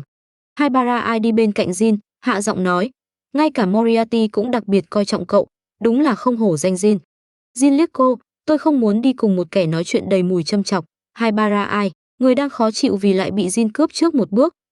Conan chỉ có thể bước tới hòa giải, được rồi, hai người tạm gác cuộc thi sang một bên đi, nếu cùng hợp tác, chẳng phải sẽ hoàn thành trò chơi nhanh hơn sao? Không đời nào, tớ nhất định phải nhìn thấy tên này thua cuộc rồi hối hận không kịp. Haibara Ai nghiến răng. Cứ việc thử đi, Jin đáp lại bằng một tiếng cười lạnh. Conan, mệt mỏi thật sự. Ayumi, Haibara và Jin đang cãi nhau sao? Nhưng trông lại không giống đang cãi nhau cho lắm. Cậu ấm nhà giàu duy nhất còn sống sót, hoàn toàn không có cảm giác tồn tại, đúng là khiến người ta nghẹn lòng. Moriarty nói rằng ông ta sẽ đăng một thông điệp trên báo gửi tới Jack the Ripper, kẻ do chính tay mình đào tạo, yêu cầu hắn lộ diện, chỉ cần chú ý tới báo ngày hôm sau, họ sẽ biết hành tung của hắn. Thế nhưng khi Conan nhận được tờ báo vào sáng hôm sau, cậu chỉ hận không thể xé nó thành hai nửa. Napoleon của giới tội phạm đã ra lệnh cho Jack the Ripper giết nữ minh tinh Irene Adler, người sẽ biểu diễn hôm nay, đồng thời cũng là người phụ nữ duy nhất Holmes từng yêu. Lại dám làm tổn thương bạn gái của thần tượng nhà cậu. Chuyện này tuyệt đối không thể tha thứ. Vì vậy, cả nhóm bị Conan kéo tới nhà hát, quyết tâm ngăn cản tên sát nhân điên cuồng kia. Nhìn Conan toàn thân tràn đầy ý chí chiến đấu, Haibara ai chỉ có thể kết luận, người hâm mộ cuồng nhiệt đúng là không thể cứu chữa. Hiếm khi Jin lại đồng tình gật đầu, đồng thời nhận xét về nữ ca sĩ giọng nữ cao đang biểu diễn trên sân khấu, hát không tệ. Lúc này, mọi người đang ẩn sau tấm màn bên hông sân khấu, chờ Jack the Ripper đột nhiên tập kích. Nhưng họ hoàn toàn không biết hắn định xuất hiện bằng cách nào, càng không biết hắn sẽ dùng thủ đoạn gì để ra tay với Irene Adler. Jin khép hờ mắt, thưởng thức âm nhạc của hơn một thế kỷ trước. Hắn tương đối hài lòng với phần biểu diễn của nữ diễn viên xinh đẹp trên sân khấu. Cái đó, Jin. Bên cạnh đột nhiên vang lên giọng một cô bé. Jin mở mắt, Ayumi đang cẩn thận ghé lại gần, đôi mắt tràn đầy chờ mong nhìn hắn. Chuyện hôm qua Moriarty nói, cậu đừng đồng ý đi theo ông ta, được không? Hả? Jin sững người, chuyện ông lão kia muốn hắn làm người kế nhiệm sao? Ngay từ đầu hắn đã không định chấp nhận, hơn nữa khi đó cũng đã từ chối rồi. Nhưng cô bé dường như hiểu lầm sự im lặng của hắn, nghiêm túc khuyên nhủ, nếu Jin đồng ý đi theo ông ta, bọn tớ sẽ rất buồn, bởi vì mọi người là đồng đội. Đồng đội? Jin khẽ lặp lại từ đó. Đúng vậy, là những người cùng cười, cùng khóc, thiếu bất kỳ ai cũng không được. Ayumi nghiêm túc nói từng chữ. Không cần lo, hôm qua tôi đã từ chối ông ta rồi. Jin nói, dù sao cũng chỉ là một đống dữ liệu. Conan đứng bên cạnh khẽ giật khóe miệng. Nói mới nhớ, tên này căn bản không cần người khác huấn luyện. Bản thân hắn đã là một tội phạm hàng đầu rồi. Dường như nhận ra ánh mắt Conan, đôi mắt xanh sẫm lập tức nhìn thẳng sang, như muốn nói, chính là như vậy. Khi mọi người đang dần thả lỏng, phía sau sân khấu đột nhiên vang lên một tiếng nổ lớn. Ngay sau đó, toàn bộ nhà hát bắt đầu rung chuyển. Nguy rồi, là bom, Conan thầm kêu không ổn. Mau rời khỏi đây. Vừa dứt lời, cậu lập tức chạy lên sân khấu, muốn cứu Irene Adler đang hoảng loạn đứng bên trên. Tên ngốc đó, Jin liếc chiếc đèn chùm đang lung lay trên trần sân khấu, sau đó quay sang ba người phía sau, mau rời khỏi đây. Hắn nhìn Conan đang chạy về phía này, sau khi ánh mắt hai người chạm nhau, Conan khẽ gật đầu. Jin lập tức dẫn đầu chạy về phía lối ra, theo sát tôi, là một sát thủ hàng đầu, Jin có khả năng quan sát vượt xa người thường, hắn luôn có thể linh hoạt tránh được những tảng đá đang rơi xuống. Dưới sự dẫn đường của hắn, mọi người hữu kinh vô hiểm chạy tới gần lối ra nhà hát. Chỉ còn một đoạn nữa là có thể thoát ra ngoài, nhưng đúng lúc đó, lại có một tiếng nổ vang lên. Một bức tượng gần cửa nhà hát đột nhiên đổ xuống, lao thẳng về phía Conan đang chạy tới. Conan! Ayumi hét lên, dùng sức đẩy Conan sang một bên, nhưng bản thân lại bị bức tượng đè trúng. Ayumi! Conan lập tức quay lại, nhưng cơ thể cô bé đã bắt đầu phát ra những đốm sáng trắng, chỉ chốc lát nữa sẽ biến mất. Mọi người phải cố lên nhé. Ayumi đi trước đây. Sau một luồng sáng trắng, nơi cô bé vừa đứng đã hoàn toàn trống rỗng. Đáng ghét. Conan siết chặt nắm tay. Mau đi. Cậu muốn sự hy sinh của cô bé trở nên vô ích sao? Jin kéo Conan, tránh những tảng đá không ngừng rơi xuống. Những người còn lại nhanh chóng chạy khỏi nhà hát. Cô đã an toàn. Jin nói với nữ diễn viên vẫn còn hoảng sợ. Tiếp theo chỉ cần tới chỗ cảnh sát. Cách đó không xa đột nhiên vang lên một tiếng hét. Mọi người quay đầu, chỉ thấy một bóng đen đang chạy về phía này. Jack the Ripper, mau chạy về phía đông người, nhanh lên. Conan hét lớn với Irene Adler. Jin nâng cánh tay lên, không biết từ lúc nào, trong tay trái hắn đã xuất hiện một khẩu súng ổ quay. Một tiếng súng vang lên, bóng đen lập tức dừng lại, sau đó xoay người chạy vào con hẻm khác. Xem ra hắn đã từ bỏ mục tiêu. Conan thở phào, chúng ta mau đuổi theo. Haibara ai không đáp lời, cô chỉ xoay người đi về phía một phụ nữ trung niên đang đứng xem gần đó. Xin hỏi, con đường đó dẫn tới đâu? Hình như là ga Charing Cross. Người phụ nữ nhớ lại rồi trả lời. Cảm ơn bà. Haibara ai xoay người nhìn mọi người, mau đi đi. Haibara, cậu... Conan vừa lên tiếng đã nhìn thấy những đốm sáng trắng xuất hiện trên người Haibara ai, lập tức trợn to mắt. Chuyện gì vậy? Vừa rồi trong nhà hát tớ bị đá rơi trúng. Ban đầu cứ tưởng không quá nghiêm trọng, nhưng xem ra... Haibara ai nói, Sau đó ngẩng đầu nhìn Jin, lần này xem như cậu thắng, những chuyện còn lại giao cho mọi người. Tôi biết rồi, Jack the Ripper, đúng không? Jin thu lại ánh mắt đang đối diện với Haibara, xoay người đi trước về hướng bóng đen vừa biến mất, chỉ là một vong linh hơn 100 năm trước. Tôi sẽ giết hắn. Này, Jin. Conan vội vàng đuổi theo, cậu ấm mặc vest đỏ bên cạnh liếc khoảng đất trống nơi Haibara vừa biến mất, sau đó cũng chạy theo. Tiếp đó, Conan mới thật sự được chứng kiến thế nào là một sát thủ hàng đầu. Đứa nhỏ gần như hòa làm một với bóng tối, dùng tốc độ cực nhanh tiếp cận đoàn tàu. Ngay trước khi tàu khởi hành một giây, hắn nhảy lên, đồng thời còn thuận tay kéo cả hai người đang chật vật chạy theo vì đôi chân quá ngắn lên tàu. Nhưng khi Conan vừa thở đều lại rồi ngẩng đầu, cậu chỉ kịp nhìn thấy một góc áo biến mất qua cánh cửa toa tàu dẫn tới buồng lái. Chờ đã, Jin. Conan chỉ có thể tiếp tục đuổi theo. Ở phía trước, Jin đã bắt đầu kiểm tra từng toa tàu, từ toa đầu tiên trở đi. Tốc độ của đứa nhỏ cực nhanh, hắn chỉ cần đi một lượt qua toa tàu đã lập tức chuyển sang toa tiếp theo. Conan theo sau nói, chúng ta chỉ cần báo cho nhân viên tàu, để ông ấy tập trung toàn bộ hành khách vào một toa, chẳng phải sẽ dễ hơn sao? Quá lãng phí thời gian, Jin nói. Muốn đi theo thì đừng ồn ào. Conan chỉ đành ngậm miệng, miễn cưỡng theo kịp tốc độ của người phía trước. Khi tới một toa tàu, Jin đột nhiên dừng bước, ánh mắt hắn quét quanh một vòng, cuối cùng dừng lại trên người một phụ nữ trẻ đang ngồi một mình phía sau đôi vợ chồng già. Là hắn sao? Conan nhỏ giọng hỏi. Là phụ nữ nhưng khung xương lại quá lớn. Khóe môi Jin lạnh lùng cong lên. Hơn nữa, trên người tên này có mùi bóng tối tương tự tôi. Người phụ nữ kia ngẩng mắt, nhìn thẳng về phía hắn. Sau đó, dường như đã xác nhận điều gì, cô ta khẽ mỉm cười, chậm rãi đứng dậy, hai tay cô ta xé lớp váy bên ngoài, để lộ bộ đồ bó sát bên trong cùng lưỡi dao sắc lạnh đang lóe sáng trong tay phải. Nhìn người kia lao về phía Jin, Conan lo lắng hét lớn, nguy hiểm, mau tránh ra. Đoàng. Sau một tiếng súng, cơ thể Jack the Ripper loạng choạng rồi quỵ xuống đất bằng một chân. Đồ ngu. Đạn của tôi nhanh hơn con dao của ông nhiều. Jin cất khẩu súng trong tay đi, khinh thường nhìn người đàn ông đang nằm dưới đất.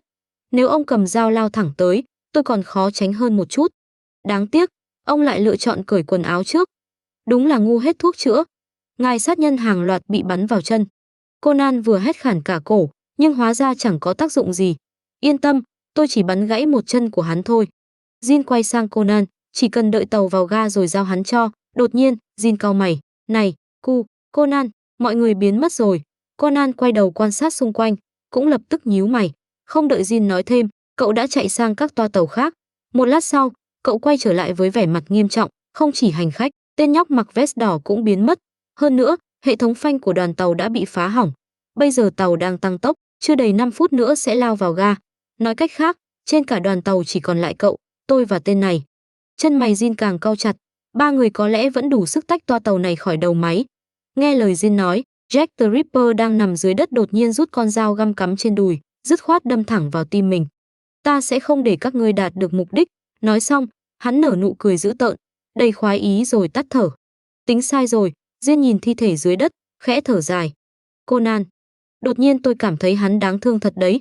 Nếu còn thời gian thương hại hắn, cậu có thể lựa chọn cách chết cho chúng ta. Jin liếc Conan, cùng đoàn tàu đâm thẳng vào nhà ga rồi đồng quy vu tận, hay nhảy khỏi con tàu đang chạy với tốc độ hơn 100 km mỗi giờ và biến thành thịt nát. Tôi không chọn cái nào cả. Nhớ tới người nghệ sĩ đàn phong cầm lang thang từng gặp trên đường, trong đầu Conan đột nhiên xuất hiện một ý tưởng táo bạo. Cậu chậm rãi lên tiếng, cậu chắc cách này có tác dụng sao? Toa cuối cùng của đoàn tàu chất đầy những thùng rượu vang đỏ. Hương gỗ sồi hòa quyện với mùi rượu thơm nồng khiến người ta không nhịn được muốn hít sâu. Diên nhận chiếc búa Conan đưa tới, nhìn đứa nhỏ đang vô cùng tự tin, cứ tin tôi đi, mau đập vỡ tất cả những thùng này. Conan vừa nói vừa vung búa đập vào thùng rượu trước mặt, chất lỏng đỏ sẫm trào ra, khiến hương rượu trong toa càng thêm nồng đậm. Rượu không tệ. Hương vị thuần khiết và thơm ngát này chỉ có thể xuất hiện ở rượu chất lượng cao. Dòng rượu tràn ra nhuộm đỏ quần áo hai người. Duyên ghét bỏ cau mày, đây chính là cái gọi là toàn thân đẫm máu sao? Anh đừng kén chọn nữa. Dùng rượu trong toa làm lớp đệm để giảm lực va chạm khi tàu vào ga là cơ hội sống sót duy nhất hiện giờ. Conan vẫn không ngừng tay, rượu vang dưới chân đã dâng quá đầu gối. Mau lên, nếu không sẽ không kịp. Jin cau mày rồi lập tức vung búa bổ vào thùng rượu trước mặt. Theo động tác của hai người, rượu vang trong toa nhanh chóng dâng lên ngang eo. Conan âm thầm tính toán thời gian rồi nói với Jin, khi tôi ra hiệu, anh lập tức lặn xuống. Jin quan sát xung quanh, đưa tay nắm lấy chiếc vòng được cố định trên vách toa rồi gật đầu. Nghe tiếng va chạm truyền tới từ phía trước, Conan lập tức hét lớn, ngay bây giờ. Cậu hít sâu một hơi rồi chìm người vào dòng chất lỏng đỏ thẫm. Cú va chạm dữ dội ập tới ngay sau đó, khiến rượu vang trong toa cuộn trào mãnh liệt. Conan cảm thấy cơ thể mình bị dòng nước quăng mạnh vào một vật cứng. Cơn đau dữ dội truyền tới từ sau lưng khiến cậu không thể kiềm chế mà kêu lên. Nhưng ngay khi vừa mở miệng, rượu vang xung quanh lập tức tràn vào, cậu bị sặc đến ho dữ dội, mà mỗi lần ho, càng có nhiều chất lỏng tràn vào miệng và khoang mũi. Không, không ổn rồi, lượng không khí trong phổi ngày càng ít. Cảm giác ngạt thở trở nên mãnh liệt. Ngón tay Conan co quắp, bấu lấy cổ họng mình, chỉ có thể cảm nhận cơ thể đang bị dòng nước dữ dội liên tục quăng vào vách toa. Đau quá. Trên cánh tay đột nhiên truyền tới một lực kéo. Conan cảm thấy mình bị kéo khỏi bức vách cứng, va vào một vật thể mềm mại hơn. Cậu theo bản năng nắm chặt lấy nó, dựa vào cảm giác nhận ra đó là cơ thể của một người. Nỗi sợ hãi đang cuộn trào mãnh liệt trong lòng, tựa như dòng rượu vang trong toa, lập tức tan biến không còn dấu vết. Ngay sau đó, cậu cảm thấy sau đầu được một bàn tay đỡ lấy. Một xúc cảm mềm mại truyền tới trên môi. Thứ gì đó cạy mở hàm răng cậu, đưa một luồng không khí sang, dường như đã trôi qua cả một thế kỷ. Bộ não đang ngừng hoạt động của Conan cuối cùng cũng bắt đầu vận chuyển trở lại. Nhận ra vừa rồi đã xảy ra chuyện gì, vị thám tử trung học chỉ cảm thấy toàn bộ máu trong cơ thể đều dồn lên đầu. Trái tim đập nhanh đến mức gần như muốn nhảy ra khỏi lồng ngực.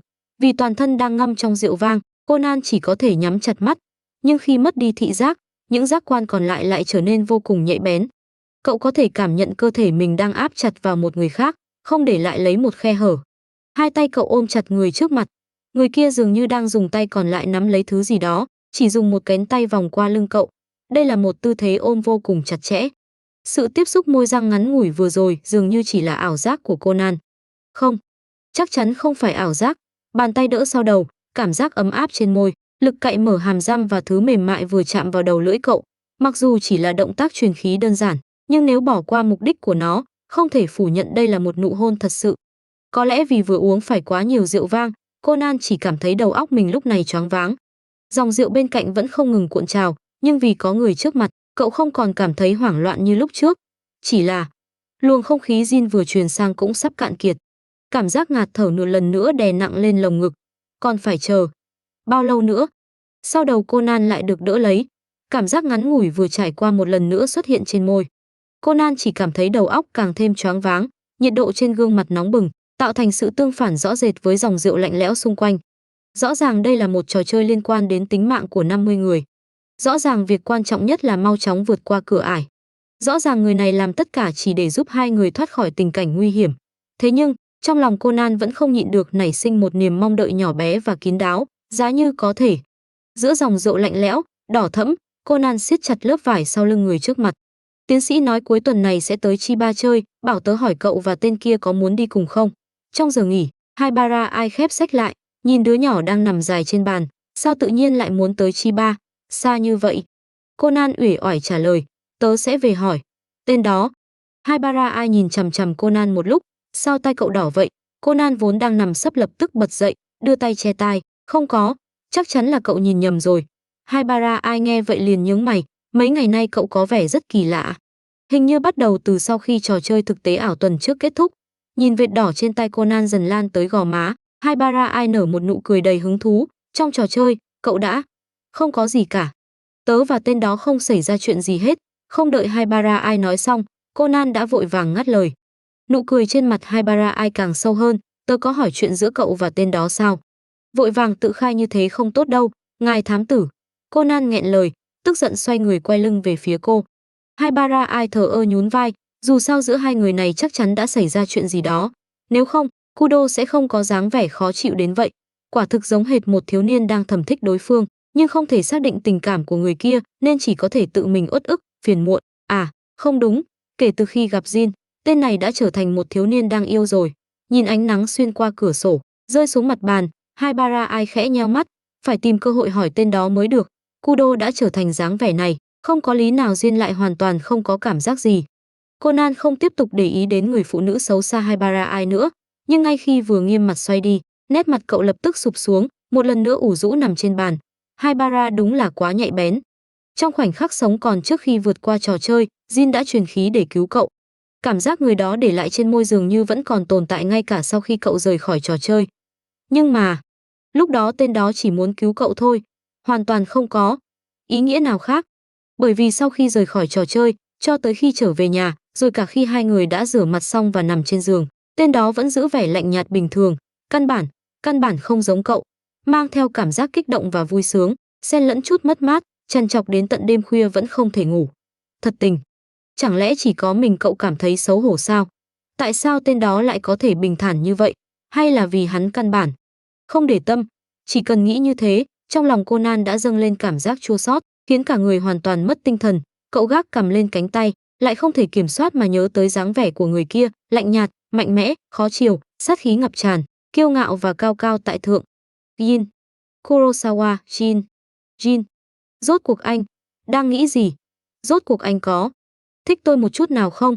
Mà người đang được Conan đặt trong lòng lúc này lại cau chặt mày, nhìn người đàn ông cao lớn vạm vỡ cách đó không xa đang khóc lóc thảm thiết.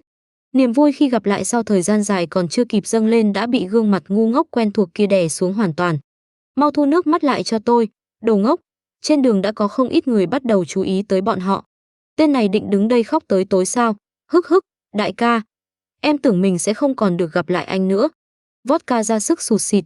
Jin cảm thấy ánh mắt của người qua đường nhìn hai người càng trở nên kỳ quái, không khỏi giơ tay xoa vầng trán đang đau nhức. Đứng trước một đứa trẻ 7, 8 tuổi mà gọi đại ca. Dây thần kinh của tên ngốc này rốt cuộc thô đến mức nào vậy? Đại ca không sao, thật sự tốt quá. Hức hức, nhưng sao đại ca lại biến thành thế này? Vodka lau nước mắt, nhìn đứa nhỏ chỉ cao tới eo mình. Nước mắt lại dâng lên trong mắt hắn. Chắc chắn anh đã phải chịu rất nhiều khổ sở, đúng không? Jin thở dài. Đối với tên ngốc này, tốt nhất không nên quá nghiêm túc. Câm miệng, tìm một chỗ rồi nói chuyện. Vâng. Vodka lập tức gật đầu, cho dù đại ca đã biến thành một đứa trẻ, hắn vẫn là đại ca của Vodka. Nhưng khi hai người tới trước cửa nhà hàng cao cấp Jin thường ghé, nhân viên phục vụ đã ngăn họ lại với lý do người ăn mặc không chỉnh tề không được phép vào. Jin cúi đầu nhìn bộ áo hoodie và quần jean sạch sẽ trên người mình, sau đó quay sang đánh giá Vodka. Người đàn ông đeo kính râm đang mặc áo sơ mi hoa, quần đùi hoa và dép xỏ ngón, hoàn toàn là dáng vẻ đi nghỉ mát bên bờ biển. Vừa rồi hắn đã đứng ven đường cùng một kẻ ăn mặc thế này suốt một lúc sao? Cuối cùng, hai người đành ngồi trong một cửa hàng thức ăn nhanh. Vừa ổn định chỗ ngồi, Vodka đã hào hứng chỉ vào tấm biển nổi bật gần quầy thu ngân. Đại ca, anh muốn ăn kem vị gì? Gin. Vodka không biết lại nhìn thấy thứ gì, hai mắt lập tức sáng lên. Hay là đại ca ăn một phần ăn trẻ em đi. Em thấy những đứa trẻ khác hình như rất thích. Khi Jin nheo mắt, lạnh lùng nhìn sang, Vodka lập tức tự động im bặt. Cuối cùng cũng khiến tên ngốc này ngậm miệng. Jin cảm thấy nhẹ nhõm hơn nhiều. Cậu sống sót bằng cách nào? Trên đường rời khỏi tổ chức, trước khi ý thức hoàn toàn tan biến, hắn dường như đã cảm nhận được tên này lao ra, còn không biết sống chết muốn ngăn cản sự truy đuổi của Room. Thật ra từ khi đại ca cố ý điều em đi nơi khác, em đã cảm thấy rất kỳ lạ, luôn có cảm giác sắp xảy ra chuyện. Vodka gãi đầu. Sau đó có một khoảng thời gian em không thể liên lạc được với đại ca nên đã hỏi Vermouth, nhưng cô ta không chịu nói. Khi đó em đã cảm thấy có vấn đề, vậy là nhờ trực giác lúc có lúc không của tên này sao? Jin cụp mắt, sau đó em nghĩ có khi tới tổ chức sẽ gặp được hai người nên đã chạy tới đó, nhưng càng đến gần, em càng cảm thấy bất an, thế là dứt khoát lấy súng phóng tên lửa ra để phòng thân. Nói đến đây, Vodka cười khà khà. Không ngờ vừa hay lại có tác dụng. Nói nhiều như vậy, rốt cuộc cậu thoát khỏi tay Zoom bằng cách nào? Jin cau mày, ngắt lời Vodka. Người của tên đó quá đông, em không thể cản nổi, nên dứt khoát lái xe lao xuống biển. Giọng Vodka càng lúc càng nhỏ. Trong lòng hắn không ngừng cầu nguyện đại ca anh minh thần võ của mình có thể bỏ qua một chi tiết nào đó. Lái xe. Jin nhạy bén bắt được mấy từ Vodka cố tình nói mơ hồ, trong lòng lập tức dâng lên dự cảm không lành. Bị bắt quả tang, Vodka rụt cổ, do dự một lát, hắn vẫn ngoan ngoãn thú nhận, cái đó. Lúc ấy em nghĩ chuyến này có lẽ sẽ không trở về nữa, nên đã lái xe của đại ca. Đó là chiếc xe hắn chăm sóc mỗi tháng một lần, đã lái hơn 10 năm. Vodka, cậu giỏi lắm, nhưng mà nể tình tên ngốc này vẫn còn sống khỏe mạnh trước mặt, hắn sẽ không tính toán. Hơn nữa, với dáng vẻ hiện tại của hắn, nghĩ vậy, Jin hất cằm về phía Vodka, kem vị chanh, đi mua đi. Không thành vấn đề, đại ca. Vodka lập tức nhếch miệng cười, chạy tới quầy thu ngân xếp hàng. Jin lấy điện thoại ra xem giờ. Suy nghĩ một lát, hắn bấm một số điện thoại, có người mời ăn kem. Cửa hàng thức ăn nhanh đối diện trường cậu, dẫn Haibara tới đây. Khi cuộc gọi kết thúc, Vodka đã cầm một cây kem ốc quế trở về, Jin đưa tay nhận lấy, lát nữa còn có hai người tới, đi mua thêm 2 cây. Khi Conan và Haibara tới cửa hàng, Jin nói, vừa bước vào đã nhìn thấy mái tóc dài màu bạch kim nổi bật kia. Ngồi đối diện hắn là một người đàn ông cao lớn mặc trang phục đậm phong cách Hawaii. Nhìn kỹ, Conan cảm thấy gương mặt ấy có phần quen thuộc. Vodka. Haibara ai hạ giọng nói. Lúc này Jin đã nghe thấy động tĩnh, quay đầu nhìn hai người rồi nhướng mày, chậm quá. Sau đó, hắn quay sang Vodka đang đánh giá hai đứa trẻ, giới thiệu, Edogawa Conan, hiện giờ tôi đang sống ở nhà cậu ấy. Người bên cạnh là Haibara Ai. Conan đi tới bên cạnh Jin. Jin, sao anh lại ở đây? Vị chú này là ai? Cậu không đoán được ý định của Jin, vì vậy chỉ có thể phối hợp hỏi theo cách hắn giới thiệu. Jin cắn một miếng kem. Cảm giác lạnh buốt khiến hắn vô thức cau mày, nhưng vẫn trả lời Conan, cậu biết rồi đấy. Vodka, tên ngốc không thể ngu hơn. Đại ca, Vodka nhăn mặt. Haibara Ai lúc này cũng bình tĩnh lại, cầm lấy một cây kem, vẫn ngu ngốc như trước. Vodka, nhóc con, cô biết tôi sao? Vodka cảm thấy đường nét trên gương mặt cô bé hơi quen, nhưng nhất thời không nhớ nổi. Haibara Ai liếc hắn, có lẽ anh quen với một cái tên khác của tôi hơn, Sherry. Cái. Vodka vừa định hét lên thì lập tức tự bịt miệng mình. Động tác ấy khiến khóe miệng Conan giật mạnh. Vì một vài nguyên nhân, tôi và Sherry đều biến thành dáng vẻ này, Jin nói. Hiện giờ chúng tôi đang đứng ở phía đối lập với tổ chức. Tạm thời không thể để tổ chức biết thân phận hiện tại. Đê đại ca. Sherry. Vodka nhìn người này rồi lại nhìn người kia, cảm thấy đầu óc mình không đủ dùng. Cứ nói hết sự thật cho anh ta như vậy thật sự không sao sao. Jin. Conan nhìn Vodka đang mang vẻ mặt như thể thế giới này đã xảy ra chuyện gì đáng sợ vậy, không nhịn được đổ thêm dầu vào lửa. Jin, biết được tên thật của đại ca, Vodka ngửa người ra sau, suýt nữa ngã khỏi ghế. Tên nhóc này lại gọi thẳng tên đại ca, còn gọi thân mật như vậy.